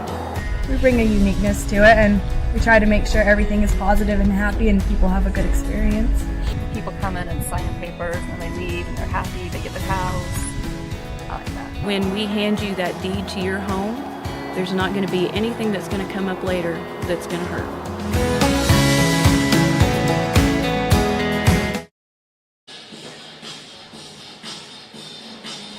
Bear Lake Bears leading the Preston, even I'm saying it now. Even you are, yeah. The Marsh Valley Eagles as the, I know our graphic. If you're watching online, I know our graphic says Marsh Valley in the big graphic, but the little score bug says Preston. Sorry about that. It was a glitch pregame that, It's there. It's there. It's a permanent fixture. So we've now. had 2 or 3 at least people text us. And yeah. We can see fine. it too, but nothing we can do about it. But the Bear Lake Bears leading the Marsh Valley Eagles by a score of 22-9. If you're just joining us, we've got a late start because it's senior night. And it's besides it being senior night, the first 2 games went long, so we're just at halftime. And if you're just joining us, a recap, the Bears have led from the opening tip. They led 6-0 early on. They started the game with a Cortland Skinner 3-point shot, have not looked back. It was 12-6 at the end of the first period. and now 22-9. The key to the game for me so far, there's a couple that we'll talk about as you give the stats, but the key to the game for me so far, the Bears' defense has been just stifling is the only way you can say it. They have only allowed zero made baskets in the second quarter. And at a varsity basketball game, they did that to American Falls. They only allowed one in the entire game. But this Marsh Valley Eagles team is the number 3 team in the state of Idaho, according to the computers. And we're late enough in the season that they're at least top 5. Yeah. The computers could be off by 1 or 2, but they're not that far off. So this is a top 5 team in the entire state, and the Bears held them to 0 made field goals through the entire quarter. All right, Lisa, let's recap that first half by the stat line. All right, Belknap has 5 points, Bastion with 3, and McNabb with 1. They're shooting 11% overall. They're 8% from the 2-point range at 1 out of 12 makes. They have 1 3-point shot out of 6 attempts at 16%, and 4 out of 6, 66% from the foul line. The foul line is what's keeping them in this game at all right now. More than half of their points coming, or about half of their points coming from. 4 out of their 9, 1 2-point make, 1 3-point make, and 11% shooting. Right. That's defense. 13 rebounds for the Eagles. 3 of those offensive, 10 defensive rebounds. They do have 6 turnovers. They've also made 4 steals on the Bears. 2 fouls for Bastion, 3 for Campbell, and 2 for Lunt. So a couple of in foul trouble there. I want to clarify something, which you'll get to here in a minute. You said only 4 turnovers. That doesn't count steals. The way our stat program does it, it keeps steals and turnovers separately. So the turnovers is probably going to be closer to 20 when you add in the Bear Lake steals. Just wanted to clarify that. Yeah. Okay. For the Bears, Skinner has 11. 4 for Bamey, 2 for Humphreys, 2 for Crockett, 2 for Wells, 1 for Alleman.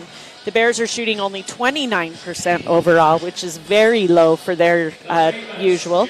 They're 5 out of 15, 33% from the 2-point range, 2 out of 9, 22% from the 3-point line, both of those courtesy of Cortland Skinner. And from the foul line, they are 6 out of 8, 75%. The Bears have 17 rebounds. They have 6 offensive rebounds, 11 defensive rebounds, 4 blocked shots. They have also 2 assists as a team. Here is where the stats is what Jared is talking about. The Bears have 13 steals collectively. As a team, you add that to the Eagles' 6 turnovers, and that's 19 total turnovers in the game so far for the Eagles. The Bears have 13 turnovers of their own, and you add that to their 4 steals, and that's 17. So 17 turnovers for the Bears, 19 turnovers for the Eagles. Can anybody guess what's being discussed at halftime in both locker rooms? Yeah, take care of the dang ball. Hold on to the ball. Take care of it. The Bears currently with fouls. Wells has 2. The Crockett has 2. 1 for Humphreys, 1 for Alleman, 1 for Bamey. And the Bears outscored the Eagles 12-6 in the first quarter. Like Jared said, the Bears held the Eagles to only 3 foul shots. No shots made from the field in the second quarter. The Bears won that quarter 10-3.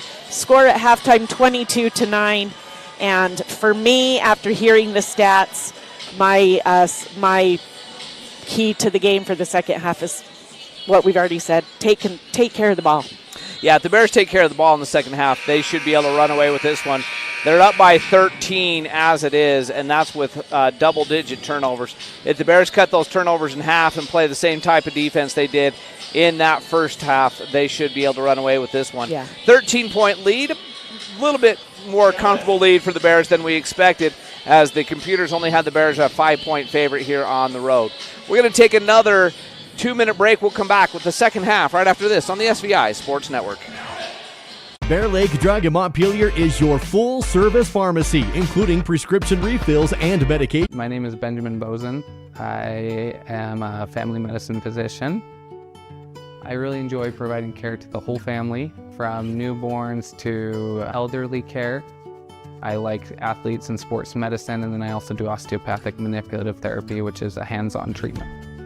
My ultimate goal is to be your advocate and to help you have the best life that you can have, to help you achieve your goals.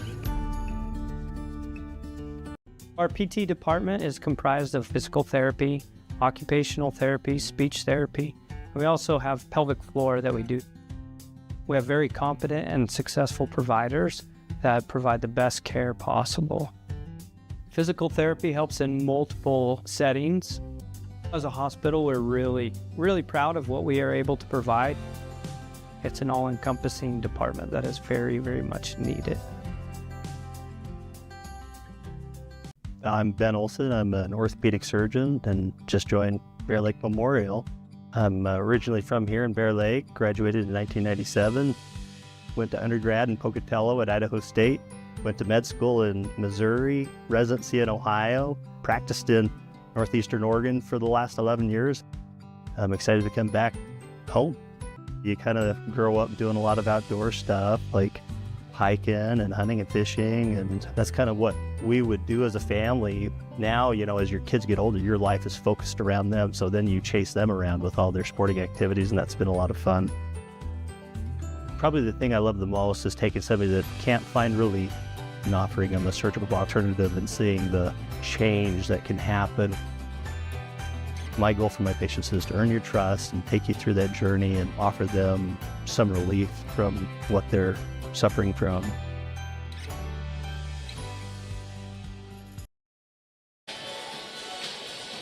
It's 22-9 on the Bear Lake Memorial Healthcare scoreboard as we get ready for second half action from the Eagles Nest here in Marsh Valley as the Bears lead by 13. The Bears will start the way they started the game with Bamey, Skinner, Alleman, Crockett, and Wells. The Bears defense was stifling, to say the least, in the first half. 2 made buckets, 1 from 3, 1 for 2, and they both came in the first quarter. The Bears allowed 3 second quarter points, all from the Southeast Idaho Steel foul line. Taisley Belknap is out there with Foster, Roche, Merzlock, and Bastion. So Campbell, after drawing 3 fouls very early, played very little this game here on senior night. Let's see if she is able to come back in. And they had a little girl helping with the inbound down here, and instead of handing it to the girl she was supposed to, she threw it out onto the court. So they're going to try again. She's like, I want to play. I don't want to just hand it to her. And now she'll hand it to Belknap, and here we go. Bastion with it. Cute. Bastion will drive over to the left side, look inside to Roche, turn around, looking for something. She's got nothing, so she'll come back outside to Belknap. Belknap attempting the dribble drive. She'll spin. She's cut off. Roche in the corner. Roche baseline. She's cut off. Great defense. Chucks it back out to near midcourt. Merzlock will run it down. They're down to 13 seconds on the shot clock. Oh, and then a foul. Skinner with a reach-in foul, trying to steal the ball from Bastion, her first. And that will reset the shot clock. They were down to 12 seconds on the shot clock, and they hadn't even got the ball inside the three-point line. Belknap will get it into Bastion. They'll reset here in their first possession of the second half. And pass goes into Roche. Roche with the turnaround jumper. She leaves it short. Crockett with the rebound. So the first possession for the Eagles on the night comes up empty as the Bears go right to left now as we see it. And you hear it on the SVI Sports Network. Bamey, and she'll go to Wells. Wells will dribble over, go to Skinner. Skinner back to Wells. Wells down the lane inside to Crockett. Crockett misses, but Wells will get the rebound. She can't get the putback, but she gets the rebound again. Skinner will now shoot from 3. That's no good. Bamey will get the rebound, and it's still on the floor. Crockett comes up with it. She'll come back out to Wells. Wells out to Bamey. The Bears will reset the offense after several offensive rebounds on this possession. They've had good looks. They just haven't gone. Wells will come at top of the key now to Alleman. Alleman will lob it inside for Crockett. Crockett down low. In the Great pass. Corner to Skinner. Skinner for 3. Yeah. There's another, you say, Phil, 66 three-point shot for Skinner, who now has 14 points on the night, and the Bears lead is 16 at 25-9. Foster gets it to Bastion in the front court. Bastion will drive the lane. She throws it to Merzlock. Merzlock spins. Nothing there. Her shot's blocked. Rebound goes to Roche. Her shot's blocked. Rebound to Wells. 2 block shots on the possession for the Bears. Skinner is going to lay it up, miss it, but Alleman will follow. She misses. Wells to follow, and she's fouled. 2 offensive rebounds. Skinner and Alleman both had decent looks at it, and Alleman was just a little bit too far under, but Wells will go to the Southeast Idaho Steel foul line to try to extend this 16-point lead for the Bears. We've now played 10 minutes of basketball without the Marsh Valley Eagles making a basket. Yeah. All their only points coming from the foul line. Bastion picked up her 3rd. Wells good at the Southeast Idaho Steel foul line. Southeast Idaho Steel, if you got a metal project or wood project that needs engraving, contact the Crockett's at Southeast Idaho Steel's 17-point lead now for the Bears. Make it 18 as she rattles it home. 27-9 now is the score. And ball comes in the front court to Bastion with the interception. Fouled. No, it was intended for her. Oh, never mind. Alleman picks up her 2nd foul. Oh. Campbell will replace Bastion, who has those 3 fouls. And somebody replaced Roche. Who is it that came in for Roche? Lunt. As Belknap goes down the lane, she floats it up. No good. Rebound is going to be taken by Wells. Bears have numbers. Bamey. Back to Wells. Wells down the lane, up and in. Count it. She's fouled. She'll go back to the Southeast Idaho Steel foul line. Bears lead is now 20, and she has a chance to extend it.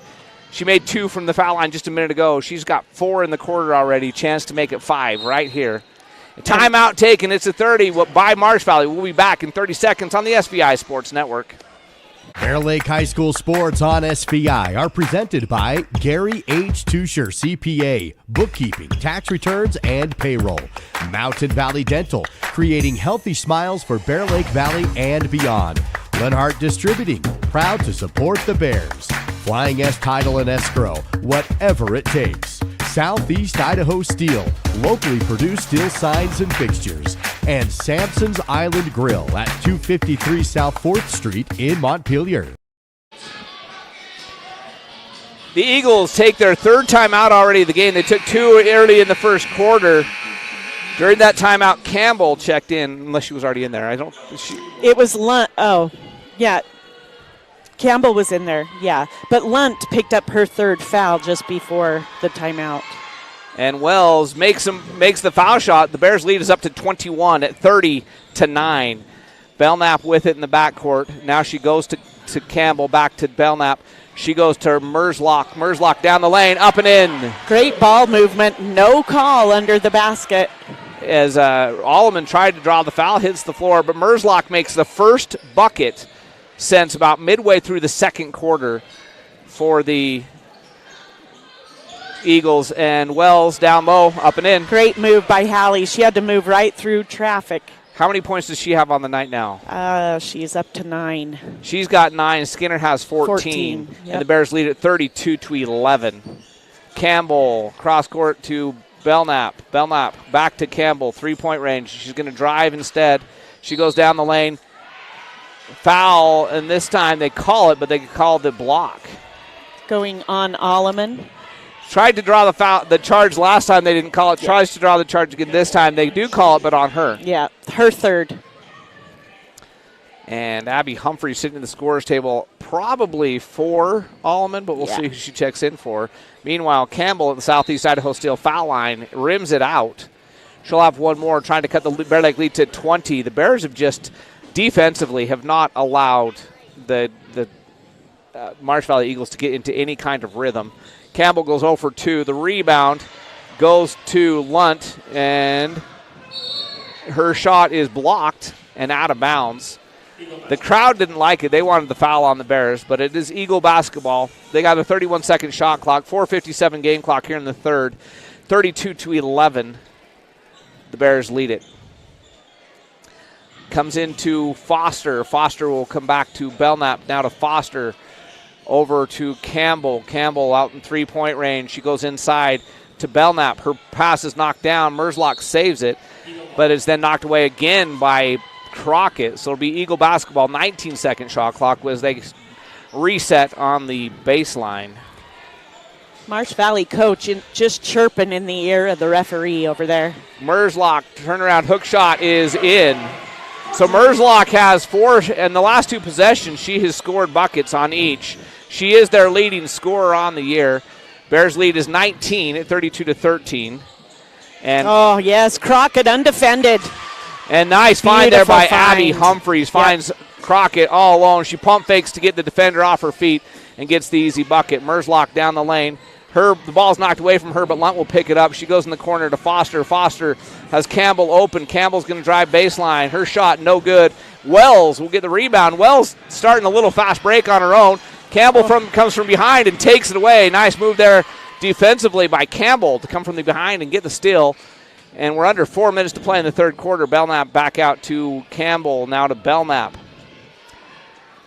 And to Campbell. Campbell underneath finds Lunt, but she fumbles the ball. Now it's tipped away by Crockett, and Crockett tipped it away, and as she followed it, Campbell caught it and started to drive and draws the foul. Yeah, that's Crockett's third. She's coming out.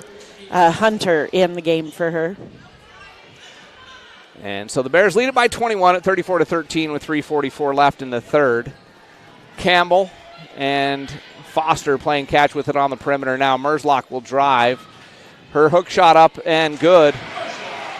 That was great defense. Can't do anything about that shot as she hooks it up from the foul line and banks it in from straight away. She's got 6 in the last about 4 possessions. Quickly inside to Wells. Wells will go up, and they call an offensive foul. Oh, wow. I don't know. Coach Wells agrees with you.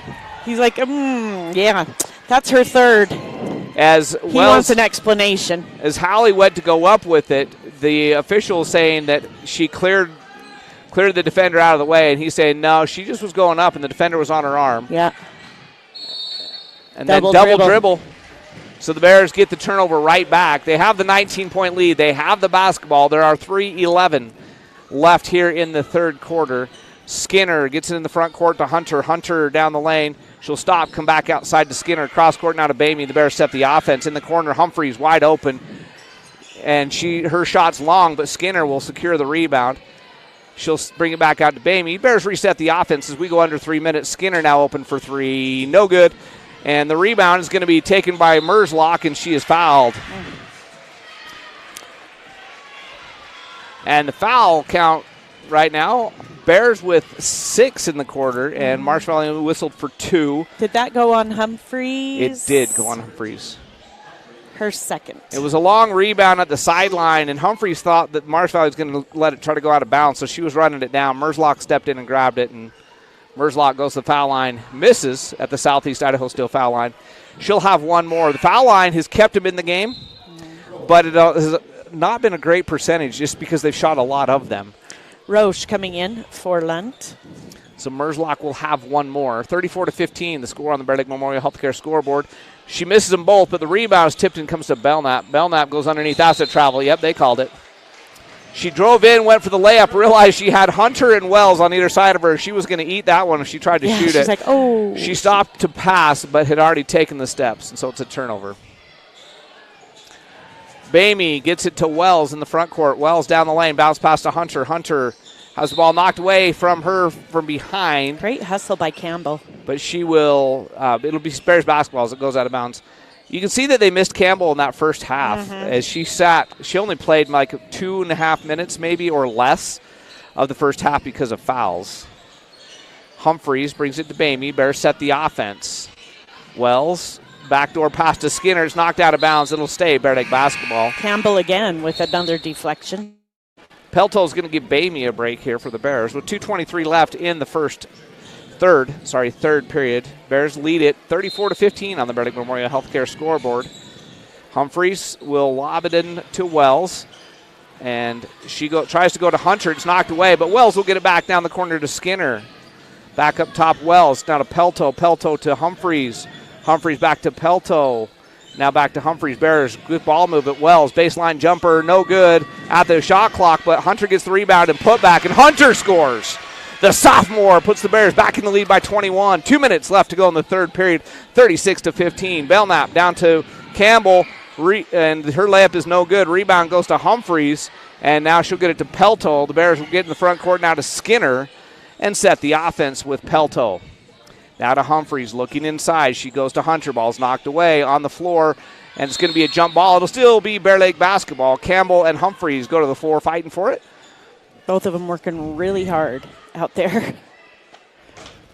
It'll be Bears ball on the sideline in front of the bench over there. And Humphreys will get it into Pelto. 20-second shot clock. Skinner back to Pelto. Pelto back to Skinner. She's open for three. Yes! Why not? 17 points on the night for Skinner. Outscoring Marsh Valley all herself, and she just gets a steal. And why not? Oh, Pelto gets the rebound. She missed the layup, but now Skinner will lob it. Uh-oh. And it's going to go into the backcourt a little bit too high. Skinner got the steal there. I thought she was going to get another bucket. Yeah. But then contested layup missed. Pelto had the rebound temporarily, but the Bears turned it over. Crouch coming into the game for Foster. So the Bears lead it by 24 at 39-15. What we got on the floor? And the official calls timeout. I don't know if it's blood, water. They're indicating that it's blood. And so everybody's now looking around. Okay, who's bleeding? The medical staff will come out to wipe it up. But the Bears lead it by 24 at 39-15. I think this sends a message to the rest of the district. The Bears coming in here to Marsh Valley on their home court and winning by 24 with 1:15 left in the third quarter, in a game that, according to the computers, was supposed to be about a 5-point game. The curious thing is that blood had to come from somewhere. Yeah. And everybody just started looking around like, I'm not bleeding. You bleeding? She's even asking, are you bleeding? She's asking the referee, are you bleeding? Are you bleeding? Who's bleeding? So they get the floor cleaned up. It'll be Marsh Valley basketball. 35-second shot clock, 1:15 game clock here in the third. Bears lead by 24 at 39-15. Belknap will get it in to Campbell, back to Belknap. She's looking inside to Merzlock, and Hunter's saying, nope, you're not getting it in here. And it's back and forth. Belknap now with it again. She'll drive. Humphreys will force her baseline, cut her off. And it now goes inside to Merzlock, knocked away, taken away. Bears with the steal. Pelto lobs it in the corner to Skinner. Skinner tries to go underneath. Campbell steps in and knocks it away. Hunter would have had a wide open look at it. So we're at 50.8, so basically 51 seconds left in the third quarter. Crockett in for Wells, and Skinner coming out, being replaced by Bamey. So Bears' 13-point lead that they had at halftime is ballooned to a 24-point lead, as Bamey will chuck it in the corner to Humphreys. Now Humphreys will dribble it out and set the offense on the elbow. Left-hand dribble to the top. She'll hand it to Bamey. Bamey will direct some traffic, get it to Pelto on the wing. Pelto, get it to Crockett on the lob, and there's an easy bucket. 41-15. Bears up by 26. Beautiful assist by Pelto. And the cross-court pass goes to Belknap. She loses it on the floor. Jump ball. Bears basketball. Marsh Valley basketball, which means the Bears will get it to start the fourth quarter. So with 25.4 seconds left, that actually just gives it's as good as a steal there, because now the Bears will get the fourth quarter possession. Crouch will set the offense to Campbell now on the elbow to Belknap. She'll just shoot the NBA three, miss it. Rebound is going to go out of bounds off of, they say, Crockett. 24 and 24 went up for it, and Blue 24 knocked it out of bounds. That's Crockett and Merzlock. Ball comes in to Humphreys. She gets the steal. She'll go to Crockett. Crockett will go to Hunter. Hunter misses it, but she's fouled. As Campbell and Belknap were both there to try to cut her off, they both fell, and let's see who that gives the foul to. Belknap, her first. And it'll send Hunter to the Southeast Idaho Steel foul line to try to extend what is now a 26-point lead at 41-15. Now they got some more blood down on this end. I don't know if it's blood or just water this time. They're just grabbing a regular towel, so I think it's just where they all fell. Oh. And the official, Tyler Stenerson, is saying, hey, let's clean that up. Campbell doing Campbell's janitorial like, I'll duties. just do that. I'll just take care of it. She said it was where Belknap and I fell, so it was our sweat. I'll wipe it up. I think Campbell's grateful that Belknap got the credit for that foul, because if it would have been on her, it would have been her fourth. And Hunter will go to the Southeast Idaho Steel foul line. Southeast Idaho Steel, for all your laser engraving needs, whether it's wood or steel, they're going to take care of you. Your special projects, your signs, what it is. Contact Southeast Idaho still, and Hunter will have one more. She missed the first. Bastion back in the game, replacing Belknap. 41-15, Bears in the lead with 8.9 seconds left in the third quarter. The Bears cleaned up the turnovers in the third quarter, and now they're cleaning up the scoreboard. Both of them are missed, but Crouch gets the rebound. So Hunter goes 0 for 2 with 2 seconds left. Campbell from near half court misses, and the Bears outscore the Eagles 19-6 in the third quarter, go into the fourth quarter with a 26-point lead. We'll have that fourth quarter for you after this 30-second break right here on the SVI Sports Network. Bear Lake Dental in Montpelier is where kindness and dentistry meet. Our friendly, talented team have years of experience in providing compassionate service and high-quality dental care. Dr. Micah Himmerick, Dr. Monty Weston, and a full staff of dental experts are here to help you create a new smile. Visit Bear Lake Dental at 215 South 4th Street in Montpelier, online at bearlakedental.com, or give us a call at 208-847-0153. Bear Lake Dental, creating happy, beautiful smiles. All right, back here, ready for fourth quarter action for Marsh Valley High School. Audio-only broadcast tonight, and the Bears all over the Eagles in that third quarter. The Bears were up by 13 at halftime. They lead it by 26 going into the fourth quarter, and they will have the ball to start this fourth quarter. The Bear Lake Bears ranked number 2 in the state in 4A. Marsh Valley Eagles ranked number 3, and the Bears coming into their home court and leading by 26 going into the fourth quarter. The big stat for me here is in this third quarter, the Bears only had 1 turnover. I hope I didn't just jinx them. So much better. Bears, okay, I think we know where the blood came from. Desiree Alleman back in the game, and she has got a big old wrap on her elbow. So it had to have been on the floor for a while because she was out of the room the game for quite a while, and she travels with it. She went to drive and moved her foot first. So the Bears got their starters on the court, and it's Bamey, Skinner, Alleman, Crockett, and Wells. Bears lead it by 26.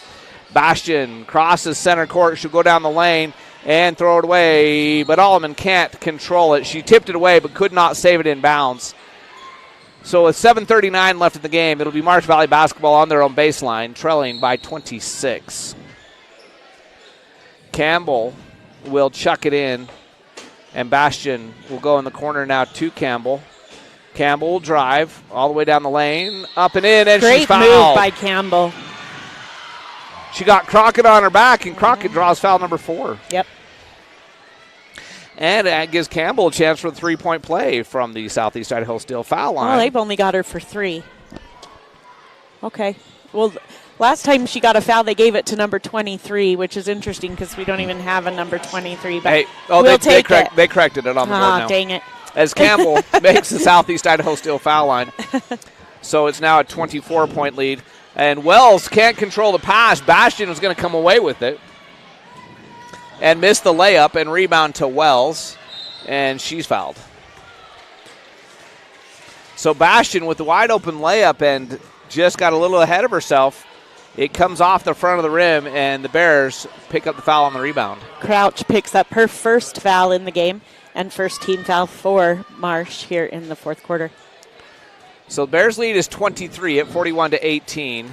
Alleman can't control the Skinner pass. There's a turnover. Unforced errors. I jinxed them. Shouldn't have said anything. Lunt coming in for Roche. And it's Marsh Valley basketball in the backcourt. Bastion will dribble it against the Bamey defense. Now she goes over to Crouch, still in the backcourt. She crosses in the front court with 27 seconds on the shot clock. Pass goes to Merzlock. Merzlock trying to spin down the lane. Has to come back out to Campbell. Now she'll drive. Pass comes back out to Merzlock on the perimeter. She'll dribble inside. Be forced to try to pass it out of there, and the Bears knock it away. Skinner comes away with it, but then she throws it away. And Bamey couldn't run it down. Skinner's pass was just a little bit out in front of Bamey. That's one that maybe the Bears should have slowed down, but they still lead by 23.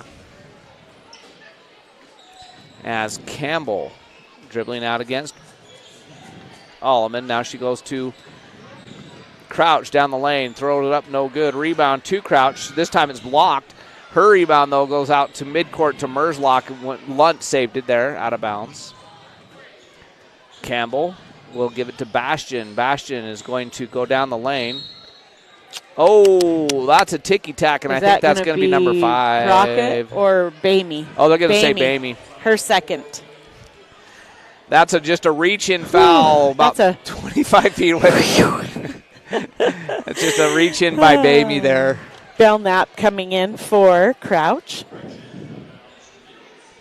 So it'll be Eagle basketball baseline, Belknap to inbound. She'll chuck it in to Campbell. Campbell will go to Bastian. Bastian shoots, no good. Wells with the rebound. Hallie Wells had herself a good night on the boards, and she'll get it to Bamey. Bamey will walk it in the front court and set the Bears' offense to Skinner on the elbow. Skinner up top to Alleman. Alleman inside to Skinner. Skinner back out to Bamey. And now to Alleman and to Skinner. She'll shoot the 3. She's been hot and misses that one. Crockett will clean it up, though. Bears back up by 25 as Crockett gets the easy putback. Nice deuce there by her to pick up that rebound. Campbell runs down the lane, can't get it to go. Merzlock cleans it up. She'll go to the foul line. She'll shoot a pair. Campbell was a little bit out of control there.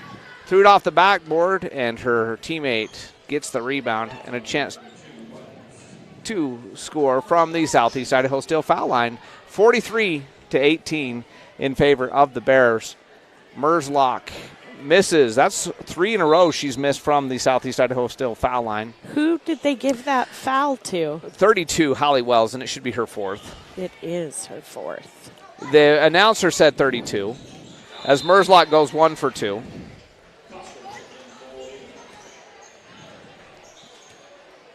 All right, number 40. I think he said Foster, but the Foster's number 2. And did she have to? No, that's not a. The 40 we have on our roster is a freshman that played C team. What's the last name? And that's Hadley. Actually, it's a sophomore that played C team. As Alleman shoots the 3, she misses, but the rebound goes to Wells, and Wells will go to the Southeast Idaho Steel foul line. She'll shoot a pair. We're just going to call her Hadley because we don't know. That goes on Lunt, and that's her 4th. So to send Hallie Wells to the Southeast Idaho Steel foul line to try to extend this Bear Lake 24-point lead. A little bit strong off the back of the iron. She'll have one more. She's been perfect on the night from the foul line until that one.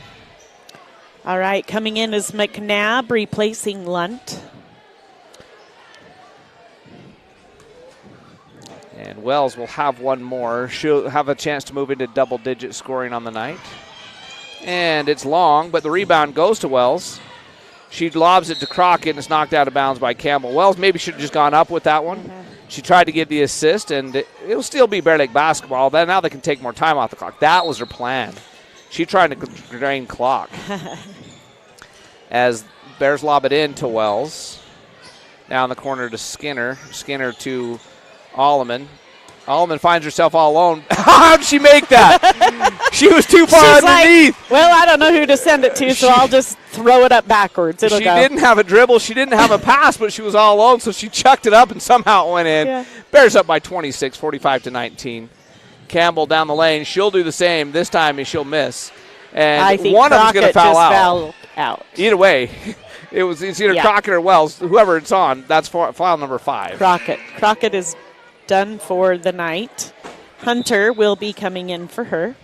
She was standing out there like, are you sure? That's another one of those that if you're Coach Wells, you're a little bit frustrated. Yeah. Campbell drove down the lane, had nowhere to go to it because she was in tall timber, and she tried to force her way in between, chuck the ball up, and they whistle the foul, kind of bail her out, and she gets the first from the Southeast Idaho Steel foul line, and she misses the second, and Hunter will get the rebound. And Bamey will walk the ball into the front court. Bears lead it by 25. They led by 26 to start the fourth quarter. They lead by 25 now with 4:35 left on the Bear Lake Memorial Healthcare scoreboard. And Wells has it at the foul line corner. Bamey 3. Yes! Took a minute. It bounced on every part of the rim and the backboard.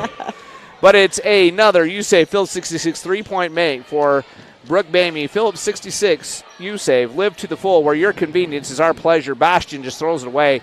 Allman bounces it to Skinner. Skinner's going to make it 30. Yes, she is. And there we go. There's a 28-point lead, 48-20. And how many points is that for her? That is for her 19. And she has a chance to get her 20th point here from the Southeast Idaho Steel foul line. Skinner having herself an exceptional night. Bastion also picking up her 4th foul on that. She'll be replaced by Crouch. And Skinner will shoot from the foul line. Chance to make it a 29-point lead. It won't be mercy rule yet. She makes it a 29-point lead. If the Bears score again, it'll be running clock. 49-20. Cortland Skinner has 20 points herself, and that's what the Bears have held the Eagles to. Is did she not get? Belknap just drove down the lane, missed it, but they able to get the rebound. Then Campbell loses it. It'll be Bear Lake basketball. Did she not get credit for the basket made, or did she not make it? She did. It was 46-20. She made it to go to 48. They made the layup. I had us at 48. 48. Okay. So timeout on the floor, and we'll see what it is. It's a full. We'll be back in 60 seconds on the SVI Sports Network. Yeah, they've got it at 51 now. Okay, they did change it. I wasn't wrong. Hi, I'm Dr. Reynolds. I work here at Bear Lake Memorial Hospital. I'm a family physician trained in rural family medicine, and then I also do sports medicine. I grew up in Provo, Utah, played football at BYU, medical school at the University of Utah, then did my residency at the Family Medicine Residency of Idaho, and then after residency came here. I love the beauty, the place geographically here. I love the people, and I love that there's a certain type of get-it-done person that lives here and thrives here. Really any sports me and my family love. Jet skiing, being on the lake, ATVs, power sports, that kind of stuff. I think what I want you to know more than anything else is that I'm here for you. Provide you with the information or the guidelines that you need to make a good decision, and that I have your best interest at heart. Bear Lake Bears up by 31. So Lisa was right. The scoreboard was wrong. It is 51-20. Bears lead it by 31 points. Bears basketball. And now we have running clock. It will not stop again unless there is a timeout called. During that last timeout, Romrell and Pelto and Humphreys all check in out there with Skinner and Hunter. Skinner with it now. She lobs back up top to Romrell. 3:33 left. Pelto will come out to Humphreys. It's too tall for her. Campbell will run it in down in the backcourt. Campbell all the way down with the layup. But it's academic now. The Bears have secured the victory with a 30-point lead running clock. You're not going to score 31 unanswered with the running clock. Humphreys to Skinner in the corner. Skinner over to Pelto. Pelto for three. Oh, could not get the UCA Phillips 66 three-pointer to fall. And Crouch comes down with the rebound as we go under 3 minutes to play. Campbell with it. She'll go down the lane, and she'll go to the Southeast Idaho Steel foul line. She'll shoot two. That's the second time, or third even. That goes on Hunter. Her first. That's the second time she's tried to split the waters there and drawn the foul. So Campbell not playing most of the first half may have been one reason that Marsh Valley couldn't keep it any closer than the 13-point lead Bears had. She went out with like 6 minutes left in the first quarter with her second foul. She came back in the second quarter and was only out there for maybe 10 seconds of game time when she picked up her third foul, and she sat the entire first half. Yep. She missed the foul shot, so the Bears lead stays 29.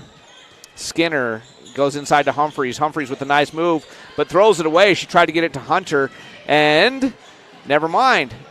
Oh, Hunter. Oh, wow. She's body checked out of bounds, and it's going to be out of bounds against the Bears. All right. If it was a close game at all, I would be concerned about that call. But in a blowout, with the clock running, you don't worry about it.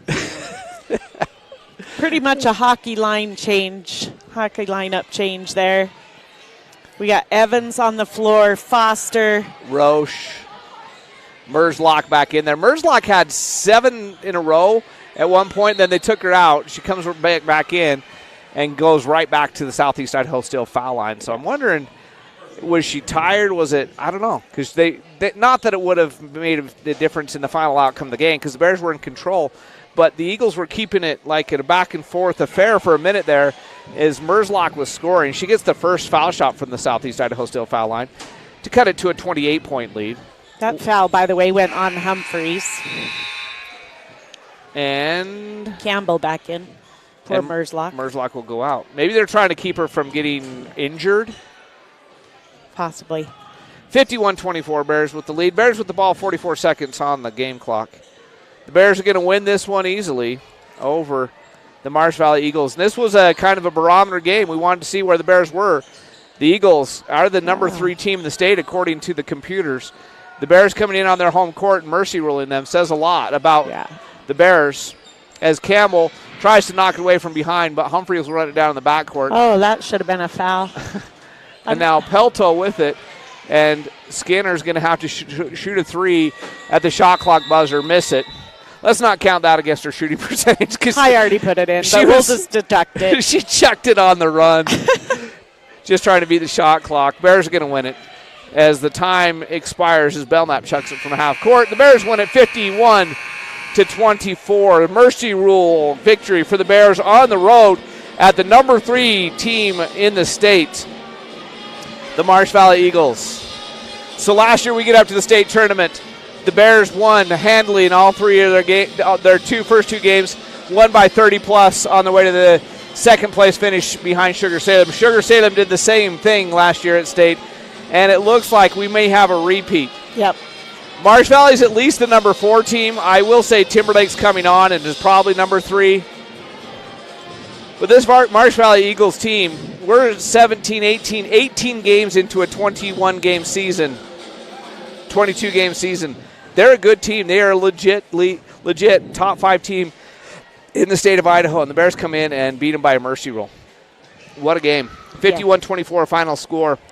Looks like Coach Ken Wells is making his way up the stairs, so we'll talk to him in just a second, and then we'll get the halftime, the stats as the Bear Lake Bears take care of business in a big way. Coach, I've never seen you happier in the first half. We came out to play good, and we did, so I was happy.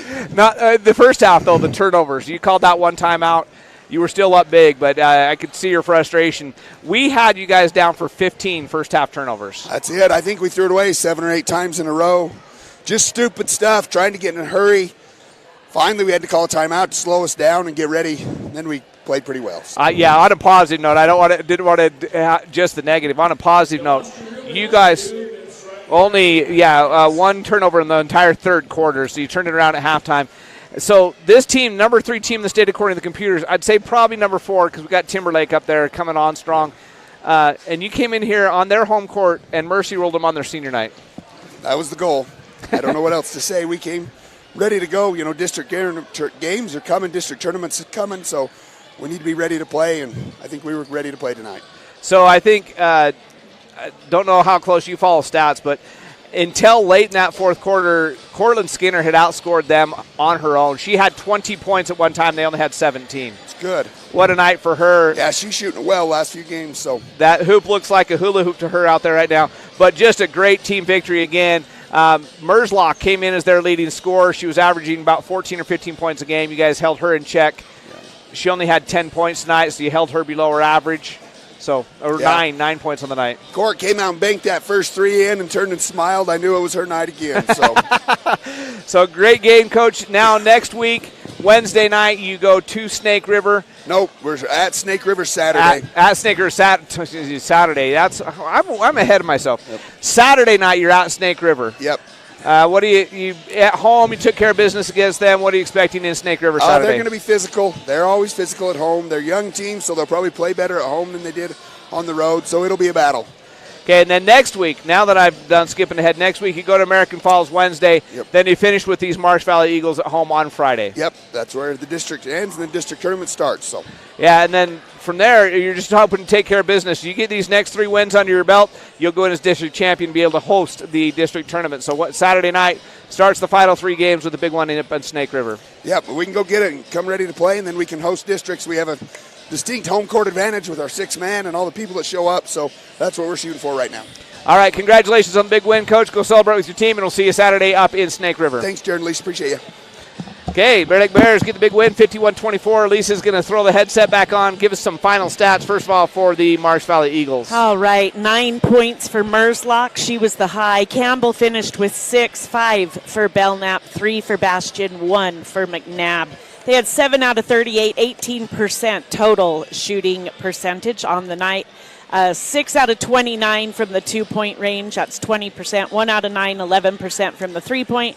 And 9 out of 19, 47% from the foul line. They finished with 27 total rebounds. They had 9 turnovers plus the 18 steals that Bear Lake had. That's 27 turnovers for the Eagles. They had 7 steals.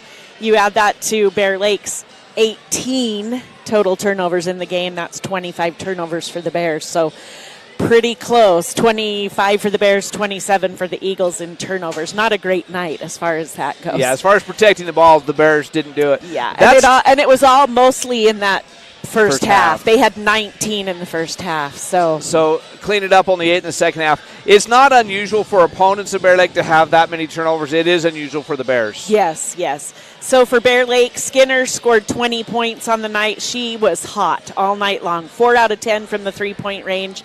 She was 50% from the 2-point range, and she was 66%, 2 out of 3 from the foul line. So she had a great night. She also had a couple of rebounds. She had 5 steals out of the 18. 5 of them were hers. So she had a great night. 9 points for Wells. She had 16 rebounds tonight. So she didn't get her double digits in her score, but definitely surpassed her average on the rebounds tonight. 7 points for Bamey. We had 8 points for Crockett. 3 points for Alleman, 2 for Humphreys, 2 for Hunter. And they finished 37% shooting overall. 13 out of 29 for 44% from the 2-point range. 5 out of 19, 26% from the 3-point range. 4 of those 5 were Skinners. 10 out of 16, 62% from the foul line. Bear Lake finished with 18 steals. They had 5 deflections, 40 rebounds, 8 block shots, and 5 assists collectively as a team. So I'm going to say my stat of the game is going to be those 8 block shots. In the first half, it's like Marsh Valley seemed flustered. They seemed out of sorts. They couldn't get their offense going. The Bears did not allow a single made basket in the second quarter. Only 2 made baskets in the whole first half. One was a 3 early in the game to make the score 6-3. And then they didn't have another made 2-point basket till 3 minutes into the third period. Yeah. That was outstanding defense in those blocks. There was one possession that there were 2 blocks on the possession. Alleman got 1. They ended up with the offensive rebound, and Hallie Wells got another on the same possession. The Bears' defense tonight just stifling. Yeah, especially on the interior. Yeah, the interior defense for sure. Yeah. And the steal man of the game, no-brainer. No, Skinner for sure. She had a phenomenal night. 5 steals. Yeah, she had a great night. Wow. And the 20 points, the 5 steals. We have commented all year, Skinner is the very steady presence. You can count on her every night. She's going to get her 8 to 10 points. She's going to play solid defense. Well, tonight she was more than her steady presence. Mm-hmm. She's the one of the senior leaders on this team, a fantastic young lady, and she had a fantastic night. Yeah. Give her the steal man of the game with her 20 points, 5 steals, bunch of rebounds to go in with that as well. Great night for the steal man of the game, Cortland Skinner. Yep. Agreed. All right. Thank you to Willow back at the radio station. Steaton, had a little bit easier job with no video to produce, but he still has to push all the buttons and make us look and sound good. So thank you to Steaton over in Star Valley being the producer tonight. And for everybody else on the SVI network, this is Lisa Hillier and Jared Hillier saying good night, everybody.